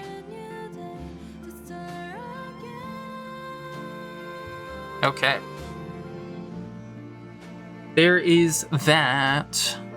What else are we missing? Missing a dimension tool. Oh, yeah. So I'm leaving the graph and I'm leaving some of these like weird tools that you wouldn't normally use for artwork because I feel that with yellow, it feels a little industrial and that it would use some of this stuff. So one of these things is a dimension tool, which is a tool that gets used for product design. So you're able to properly and accurately measure stuff. Use the dimension tool and do something like that.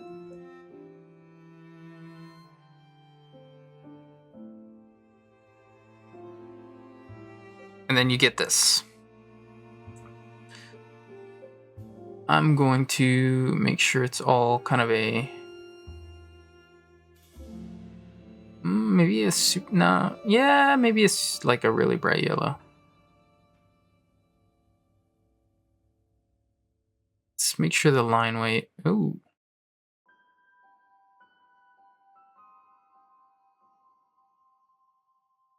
Let's decrease it a little bit. Extension line.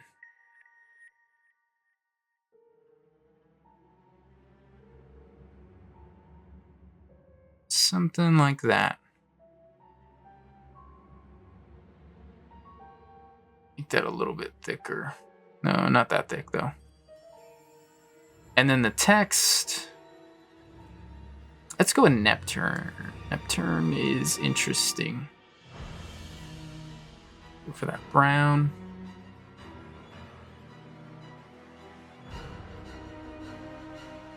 Oh, but Neptune doesn't have... It does not have numbers in its text file. So maybe we go with something a little bit different like this.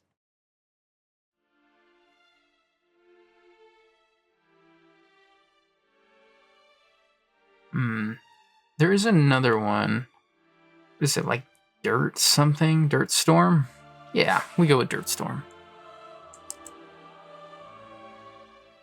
Maybe we do go with brown. As I'm looking at it, I do think that the line looks like crap when it's yellow like that.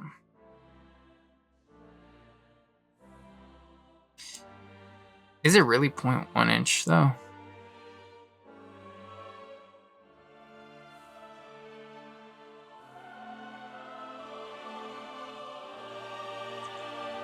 I almost feel like I used it wrong. Go back to it, which is... Where did it go? It's got to be somewhere around here. It's just... There it is.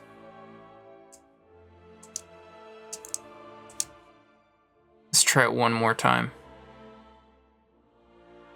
All right. Let's go here.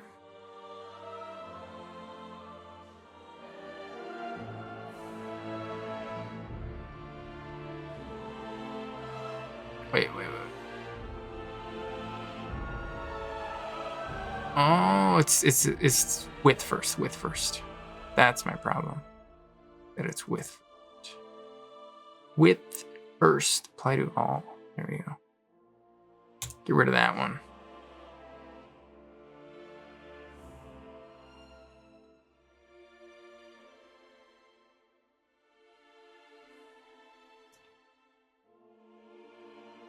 Oh, can I not like change it dynamically?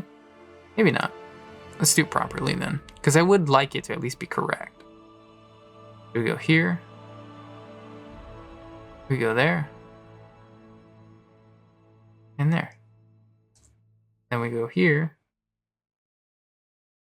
There we go.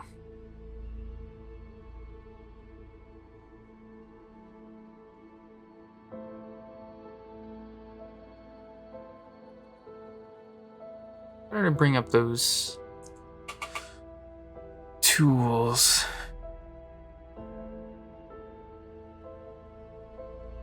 And I would say, even as you get into Illustrator more and more, you're gonna end up with moments like this where you're like unsure how you did something and you gotta relearn, because it is a mixture of combining one thing after another, and that can get a little bit confusing.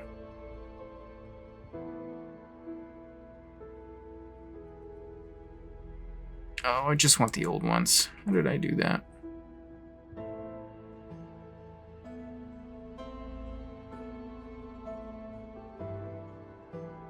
Oh, did I like expand it or something? Maybe I did. It's fine. What we can do is just do it again. That's probably the easiest way.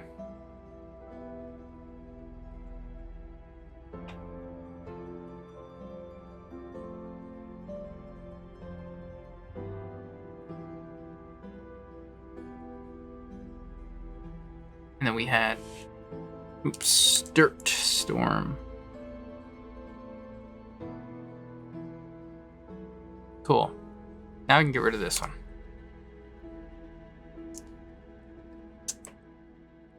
Okay, simple stuff like that. What else are we doing here?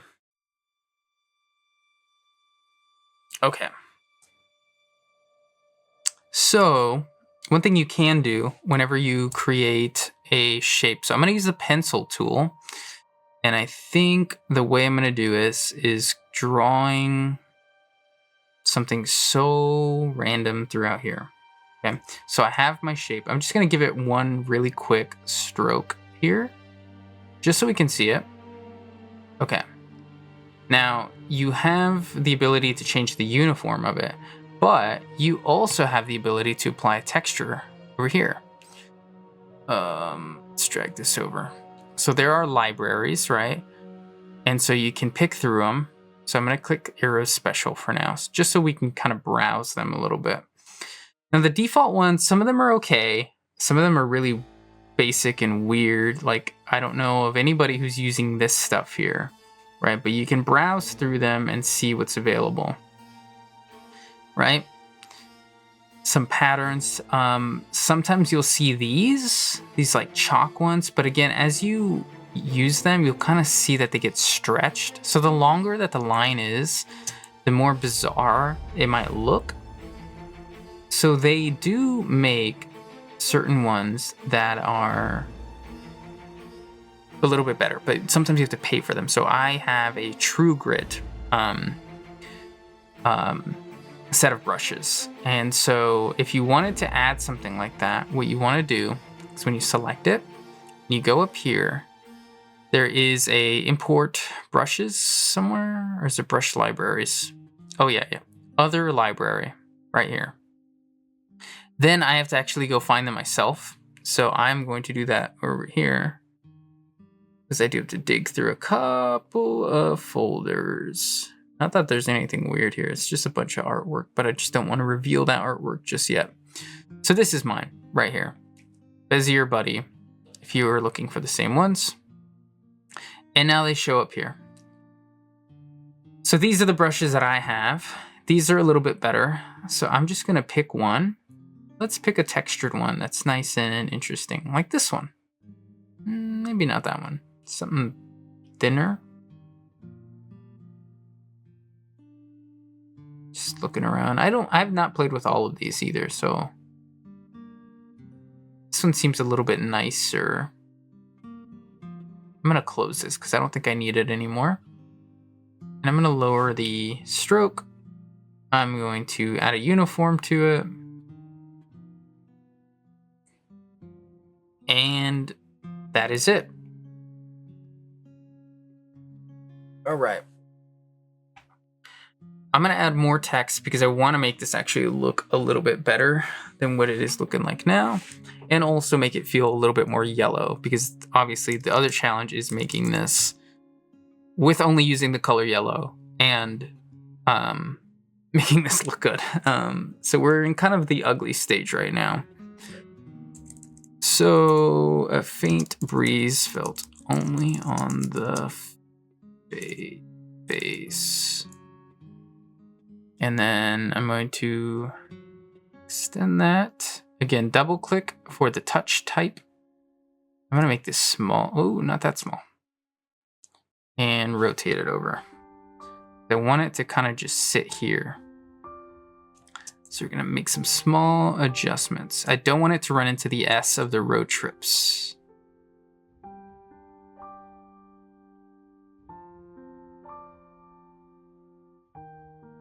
Okay. Very simple, very simple. Some of the things that also make it really good is or like unite a piece a little bit more.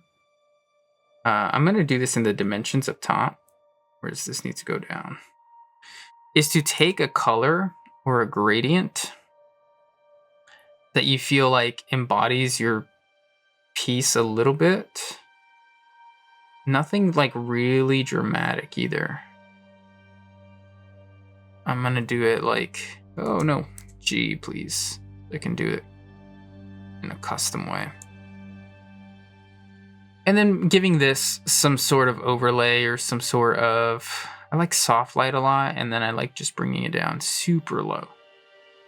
It's a really subtle thing. Boom, boom, whoops, wrong one. Boom, boom, boom, boom, boom. Barely see it, but it does bring your piece up a little bit. I might actually add like 20 on this one, a little bit higher than normal. Sorry, I just clicked the scroll wheel. Boom. And then when you do that, I highly recommend locking it here so you don't accidentally grab it. Because what's going to happen is if you don't lock it and then you go, okay, I want to edit the endless fields thing. Oh, you're grabbing that. You want to edit the eye. Oh, you're grabbing that again. Because it's all the way at the top. Okay. let's do one more strange thing with the raster images. Okay. So I think what I'm going to do is just try to make a strange little shape that follows.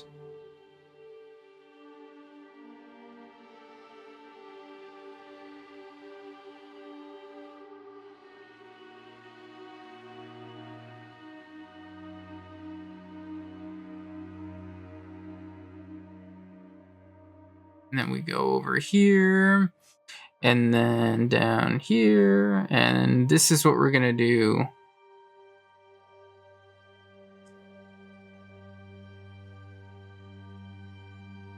All right, I'm going to adjust this a little bit where I feel like it doesn't quite do what I asked it to. That's kind of the thing with the curvature tool, is that you are kind of having it assume a little bit. So sometimes you do have to make adjustments, but I think that's a good thing to sacrifice, because when you are using just the pen tool as a beginner, it's all adjustments. You're adjusting the entire time. So I think it's just a big time save.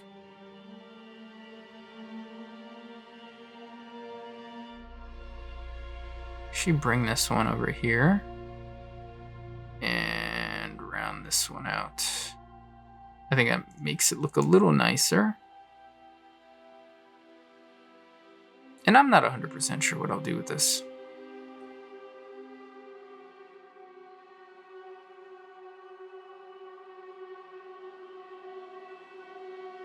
And then I think just this little part here is one of the last things I need to adjust here.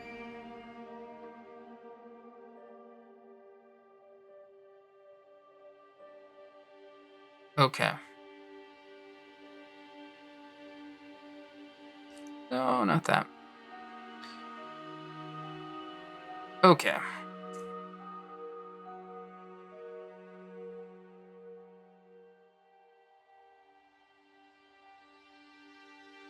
Sorry, I'm getting a little nitpicky. I do want this to look good at least. All right. What we do with this is maybe just throw it back a little bit in the back of the mix. I know what I said. I know what I said. All right. I know what that sounded like.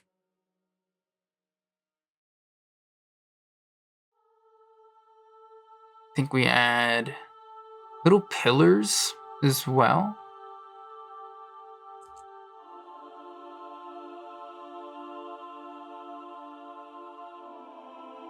Maybe a little bit thinner. Back there, right about here. That seems good.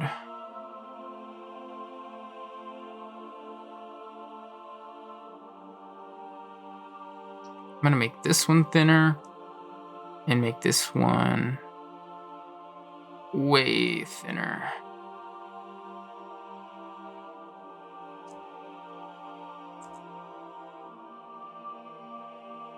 And that does make me want to make this distortion text darker.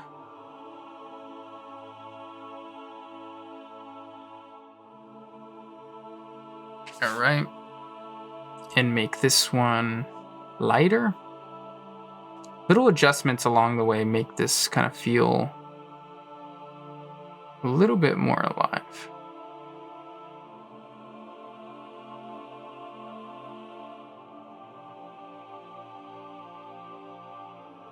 What's the right shade of yellow? That might be it. If I can take a... Let's go. I know I use a lot of rectangles, but I think we go with another one. Bring it through here. Take this and round it off so it's a little bit interesting. Bring it all the way down, but we have to select it, not direct select it. And we're in the dimensions. That's another problem. I'm gonna lock the dimensions. And bring it to about there. Make it dark. and adjust the opacity.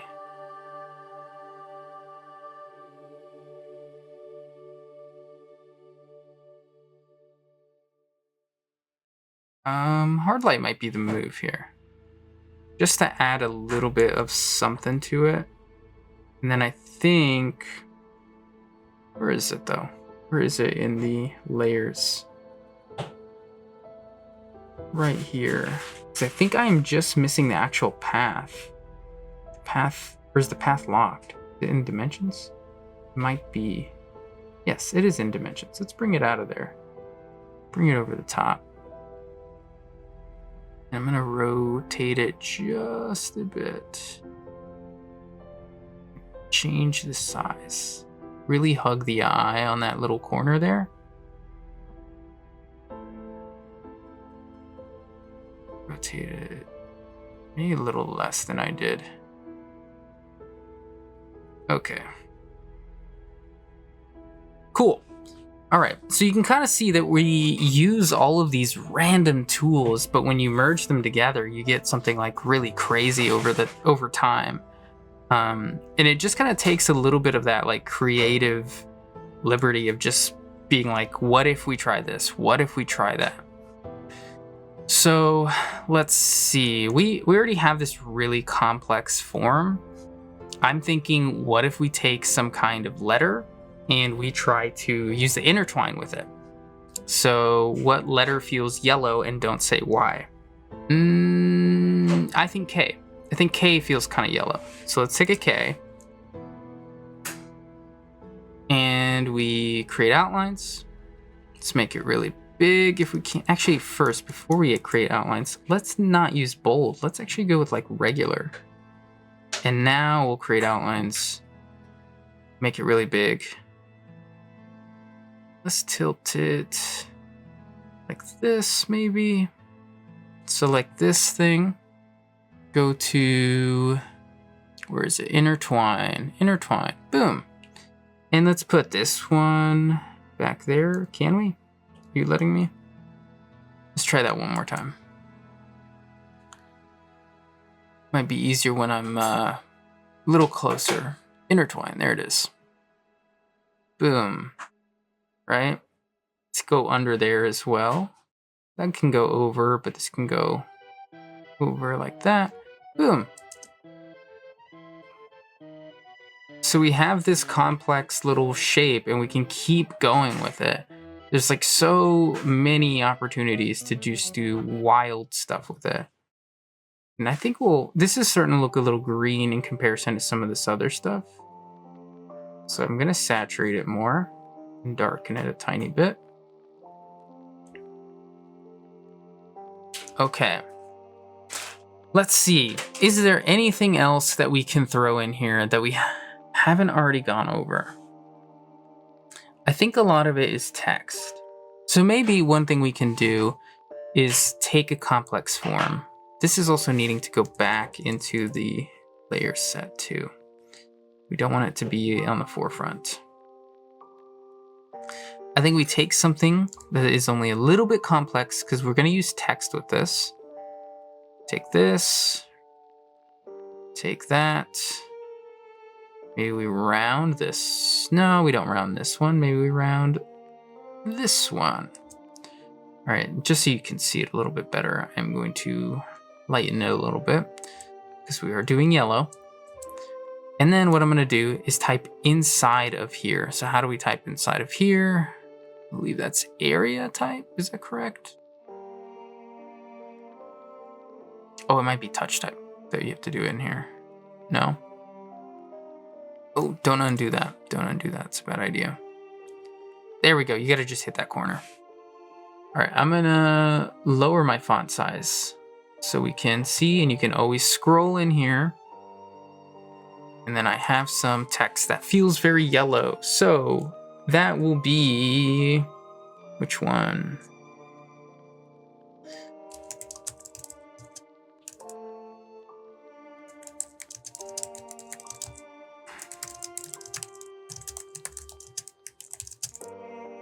Ooh.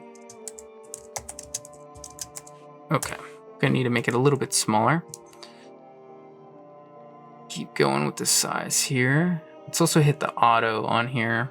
I also highly recommend not setting this one to auto and setting it to optical. Looks a little bit better, but that is my opinion. And like I said before, my opinion is always right. Okay. This doesn't feel like it fills the space enough, right? So I'm gonna take it, I'm gonna make it 2 points smaller. And we're gonna keep going because I do have other pieces of text in here that we can fill. Let's not do caps though. We don't need to do that.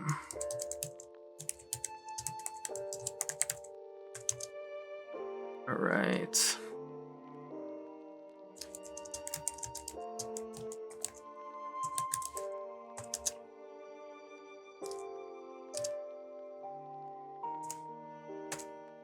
Okay.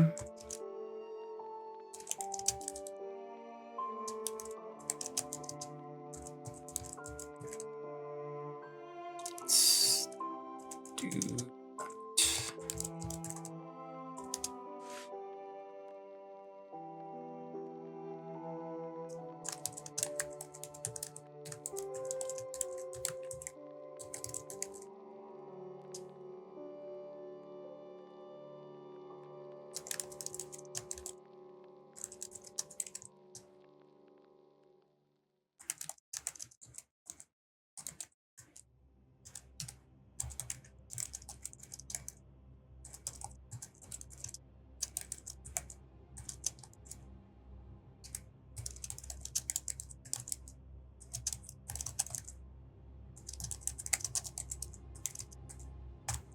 Okay, I'm trying to fill in this box with text so you can see kind of what I'm doing here. What else can we throw in here? What feels yellow? What feels yellow?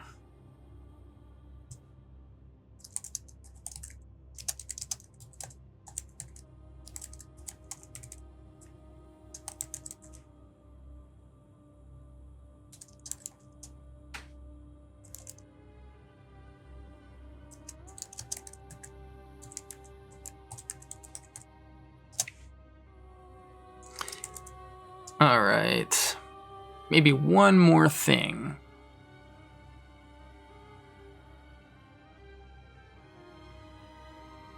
I'm kind of just coming up with stuff off the top of my head here. I had a few things, but I think I've basically used just about everything.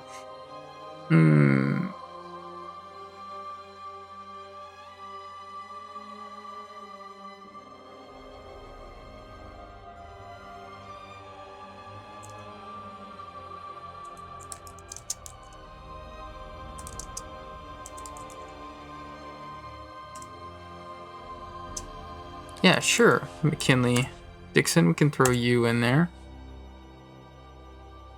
Okay. So we have a piece of text in here. And because we created just a very basic shape, it's really not that complicated. It creates its shape inside the space. It may be something a little bit thicker, a little bit more sans serif will fill the space a little bit better. Nothing crazy either. Sometimes the best stuff is actually just something really gentle and calm and easy to read, especially when it's taking up such a small amount of space, but does need to be a little bit important. I am thinking something kind of what is it called? Helvetica? Or not Helvetica, that's not Futura, something Futura. And that for me is just. We go with bold. We'll see how we can maybe make this a little bit bigger so the text fills a little bit more. It's very precise. You see that? See how close you have to be? Because this is a shape, you can just adjust it as much as you need. I'm gonna bring this one down too. Oh, see, that was too much. Boom, that's like near perfect. We're missing a period. Boom. Oh, I didn't mean to grab that. But now we have this piece of text. And this piece of text, all right, we're gonna do something a little weird with it. So if you go to difference, it starts affecting its color based off of what it is and what's directly behind it. So we can make this look a little yellow. Let's give it some saturation and then just kind of find the right color. It's gonna be subtle. It's orange. That seems yellow to me. Gotta go lighter maybe? What is less saturated? We want it saturated. So technically the color is like a navy, but we view it like a yellow, a little bit of like a red purple in there. And sometimes the exclusion will be the right move for certain ones that need a lighter tone, but we kind of want it darker on this end. I'm gonna play with it a little bit more, try to get rid of that purple. We want the other way. Yeah, there we go. Okay, perfect. I'm gonna hit save. All right. Now, some pieces of text I think can also fill in some of the spots that we need. I'm almost kind of thinking of it like tattoo sleeves, where you have all this stuff put together and then you just kind of start doing little bits of filler. Ooh, maybe I can spell correctly. Oh, nope, I cannot. What am I doing? Energy. There we go.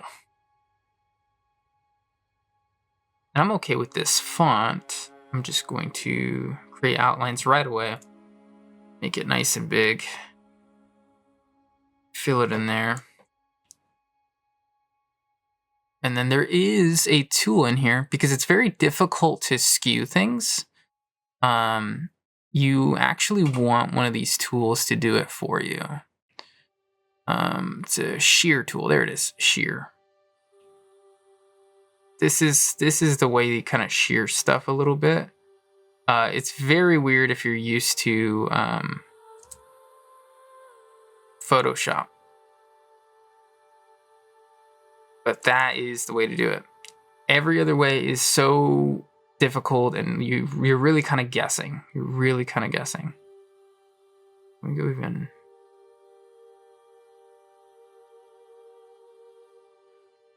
Yeah, just fill it like that. Just very subtle.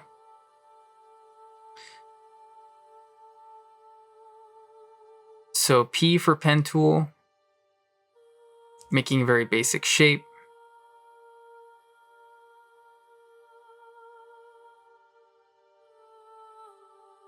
I think upside down will add a lot of tension.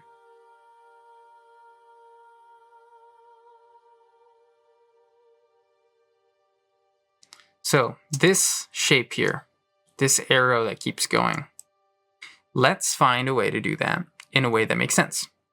So we have the arrow shape, right? Let's get rid of those. Where do we want it to go? I think I want a path that's gonna go from in here, around, down this way, down through here, maybe down this way, down that way, and maybe it ends right here. Okay, that is my shape. I'm going to adjust it slightly because I feel like this is too dramatic of a turn. I don't want it this dramatic. The more dramatic that you have it for shapes, the weirder it's gonna look. So you want to make sure that the turns they feel pretty wide, they feel pretty organic for this effect to work right. Because you're gonna have things like kind of overlapping on each other and you don't want that. You do not want that, trust me. Okay. Giving everything the space it needs. All right. Now, take this and we go object, objects on a path attached to this path, right? And then you can add it in here however you like. Now, the difficult part is that you only have one. You need to duplicate it. So if you want it to go over this whole path, and you also have to rotate it so it fits on the path properly. Oh, did I hit undo? I must have hit undo there. Okay, regardless, this is not the way to do it. It seems like the obvious way to do it, but it's never going to work for you. So the way that we want to go about doing this one, I believe, is to go through blend. So let's take this path here. I'm going to drag it over here, just so we can clearly see what's about to happen. All right, so I'm going to take this and I'm going to take a second one, right? Alt, drag to duplicate it. I'm going to place it where I want it. All right, so about there, okay? And where I want it to end is right around here. And I'm gonna rotate it to fit exactly what I'm looking for. Something like that, okay? Now this is where what I've shown you earlier is gonna make a lot more sense. Take this, take that, and we're gonna use the blend tool. Take it, boom. And you're gonna go, wow, that is not what I wanted at all. Take this, put it back, and we're gonna drag it directly below in the layer tools, okay? And I'm gonna lock it so we don't mess with it, because this is actually just gonna be our reference. See, there's a path here, and that is the path that we wanna adjust. So we're gonna take that path, no, I wanna adjust that path. And actually, before we even do that, remember I was talking about the smooth color? Let's go ahead and go with specified steps. We're gonna leave it at 13 for now. But what we're gonna do is we're gonna put paths on here, and we're going to do our very best to match our original path. We're gonna put points all along here, and likely it'll look better than our original path. But we're just gonna try our best to match it where we can. I start with the general points first, and then I add some more after the fact, depending on how it goes. So we're gonna go back to the blend tool, make sure we select this one here, so we know exactly what we're doing here.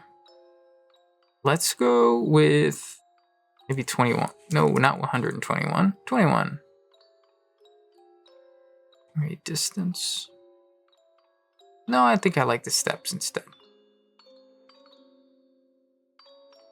All right.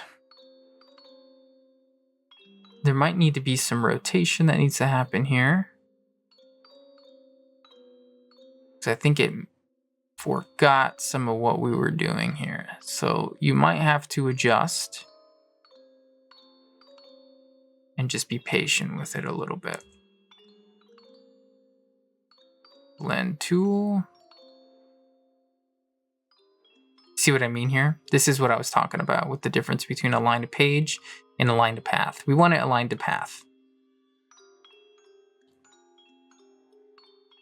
Let's do 0.5. And then I'm going to hide the path underneath, because we're going to have some spots where the distance is not perfectly even. This is what I meant by you don't want a lot of overlap. You want the space to be kind of somewhat even. Otherwise, it starts to look really strange.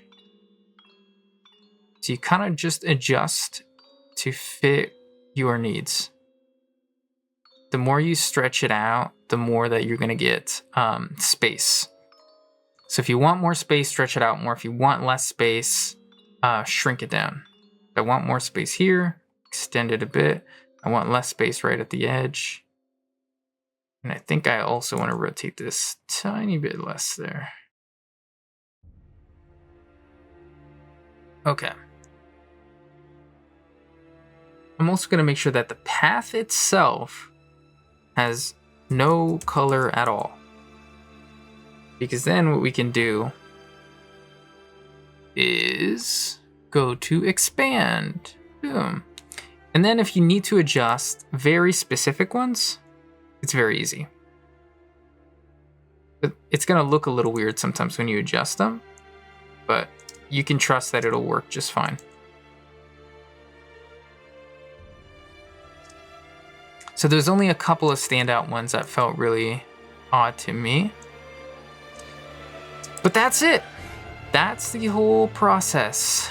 And so you have to combine a lot of the stuff that we've already been working on in order to get the right look. And so now I'm going to place it where I want it in the layer stack, which is right there.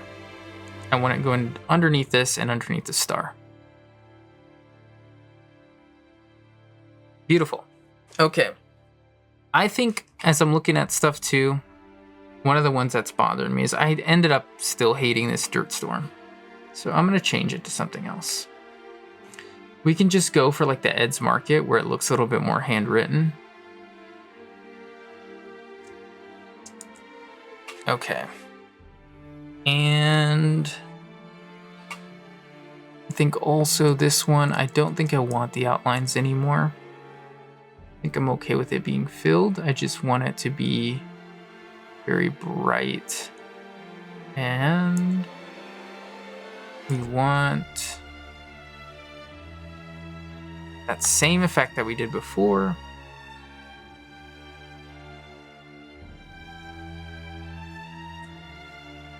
I think I want it a little bit more subtle.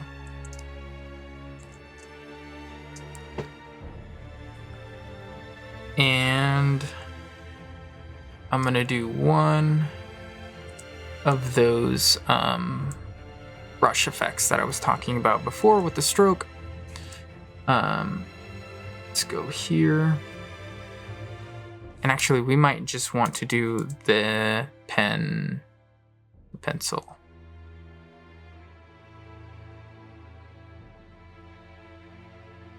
As your buddy one more time.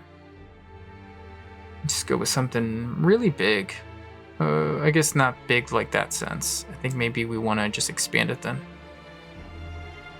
That's not here. That is here. Just to make it kind of look like somebody drew on it with a marker. And we could probably make it more yellow than brown.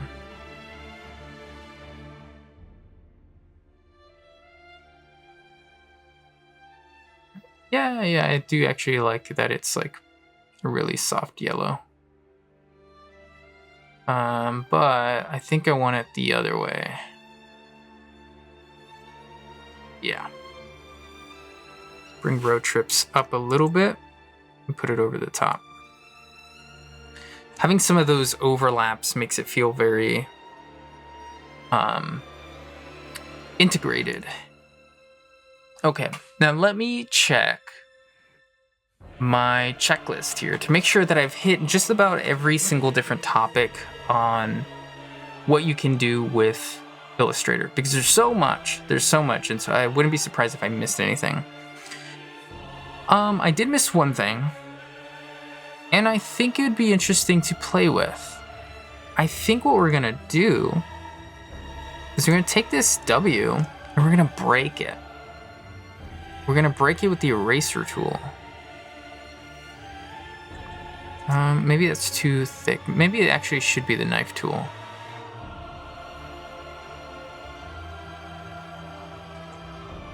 Okay.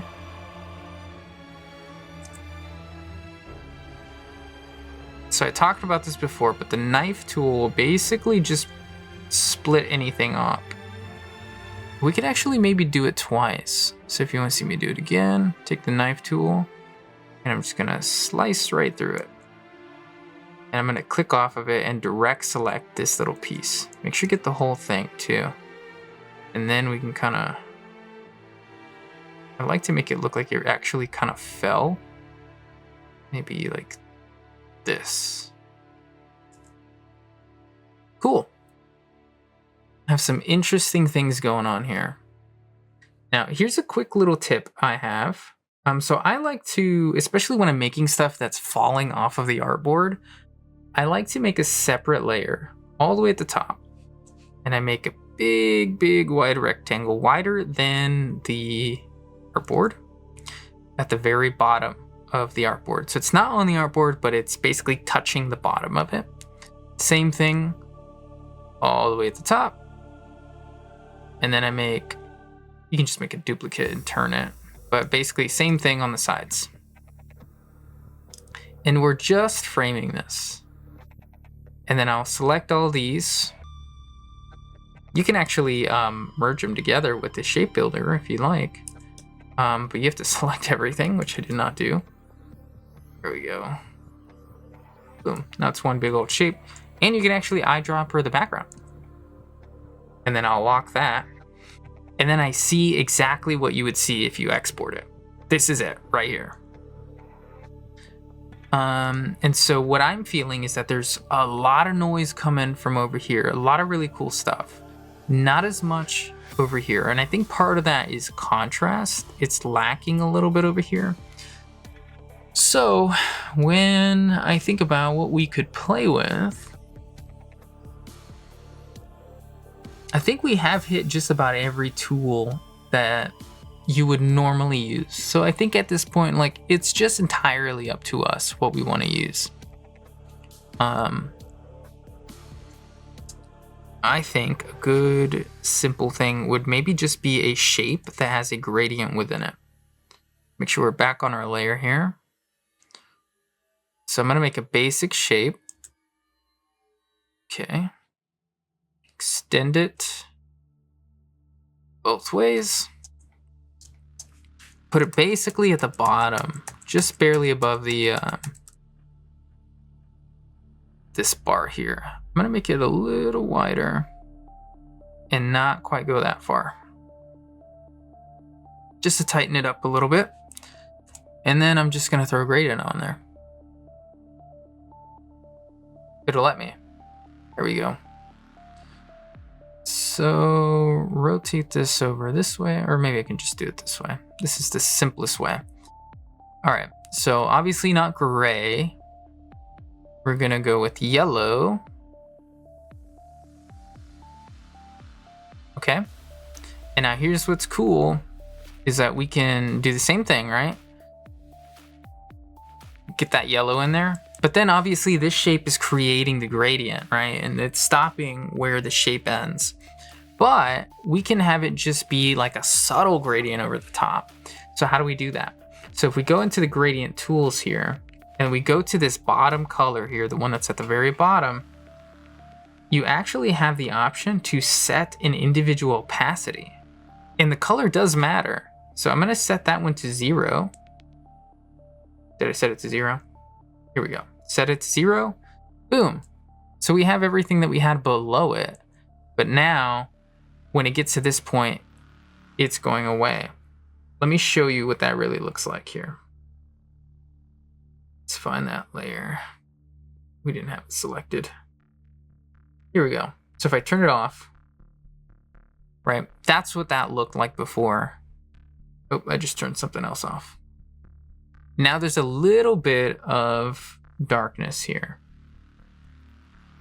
And if I change the color of this, even though it's set to 0, it does actually affect it. So let's just be dramatic. Let's make it blue. Boom. You see the blue? The blue does actually change it, even though it's set to 0, because it's transitioning to a 0% blue. It's still going to affect it. It's very subtle. It's very, very subtle.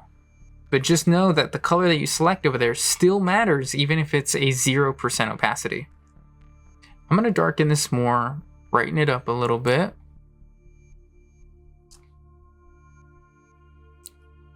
I think one more thing I'm going to add is another big old text box that says yellow. Big text box that says yellow. But I'm going to look for something really thin if I can. I guess wide is what I'm looking, wide and thin. So let's see what I have. But yeah, at this point, I have gone over just about everything and have used it in some way, shape, or form. But it kind of lands on you then to just be able to use it in basically any way that you want. There's so many possibilities, as you can see. Let's see, I gotta focus and find a good font here.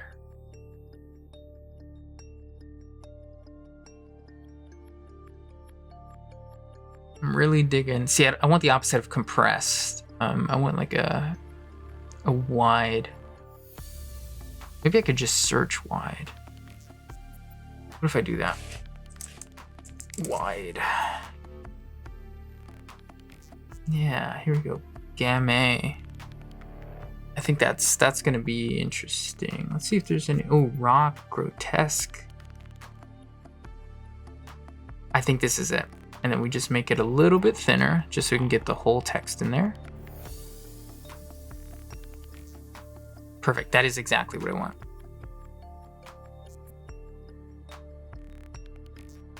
Maybe not thin, but like light. Perfect. Perfect. I think I like the idea of having two sets of it saying yellow. Obviously make that yellow. That almost like neon or something. And bring it down. How far can we bring it?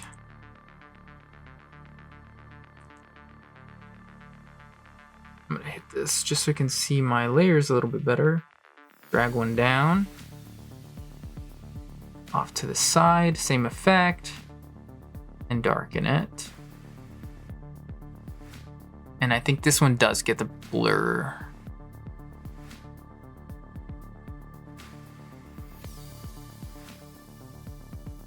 And the opacity goes down to about 30.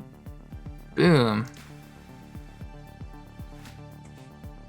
And the last thing I think I'll do before I call this done is I have a little shape here. I'm just gonna drag this over, bring it all the way down.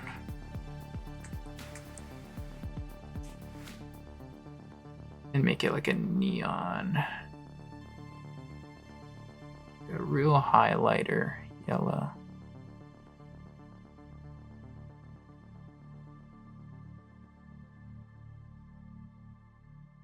I think also I don't want the other L covered up. This L was covered up here.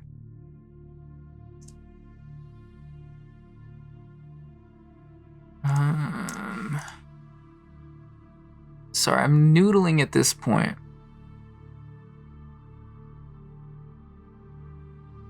Oh, I see what I was saying about the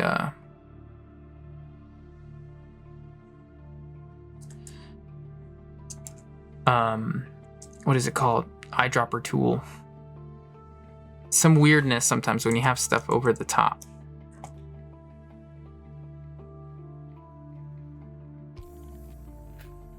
I think I just want little shapes now. Oh yeah, still getting that same gradient that I got before. I don't want that. Guess I shouldn't do the eyedropper tool because I have that gradient effect over the top, so it's just not gonna let me pull a good color.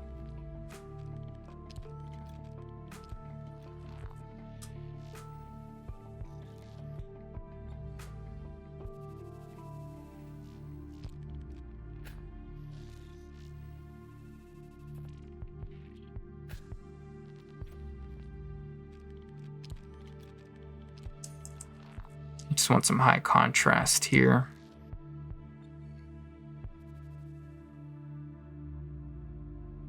Actually, I don't think I should go there.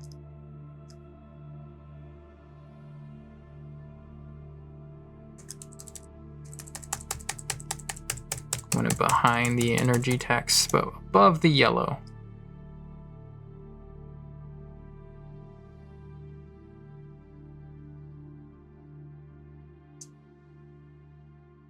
All right, now we can adjust the color a little bit more.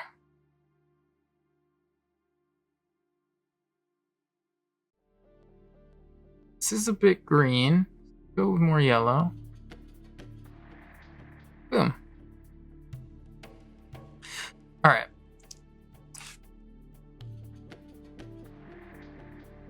I think last thing I'll do here is take this lemon. Take this lemon. Okay.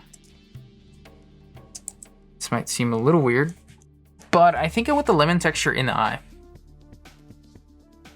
I think it'll maybe add something. So the lemon up here, we bring it down to the eye. And let's see. So what we want to do is bring it in here, bring the eye up top and duplicate it. And we now make a clipping mask of that. Boom. Very simple. So all of that stuff is just the basic tools that we've been using this entire time, and being able to put them all together in a way that works really well. It's just merging these different tools over and over and over again in different ways, and you get some crazy stuff. Crazy, crazy stuff. So that is how you use Illustrator. I know this is a bit of a long video, but I wanted to do it live on stream just to be able to show that, like, you can really mix and match and merge all this stuff together to get something really cool. If there is any part of this, at least for any Twitch viewers that you missed that you want to come back and look at, this is going to be on the YouTube channel, which is always linked below. And if you're on YouTube and you're watching this, come check out the Twitch live streams, because there is a lot that goes on there. More than just this kind of crazy abstract artwork. Sometimes it's more comic book, sometimes it's painting, sometimes it's just some general illustration. So this is how to use Illustrator, and doing so demonstrating with the Matiz color yellow. And that's gonna be it. Okay, that was the YouTube outro. But I think overall, this is not too bad. I feel like there's also quite a wide range of yellow I was able to pull out. Yellow might be the second hardest color I had to work with orange being the hardest. Orange felt like you had no room at all for contrast, and I was surprised I was able to pull as much contrast out of this one. I mean, there is bits of brown, but I would say overall, and like maybe little bits of orange, but like I'd say overall, we're really hitting yellow. We're really hitting yellow. This one I noticed did not get the color I wanted.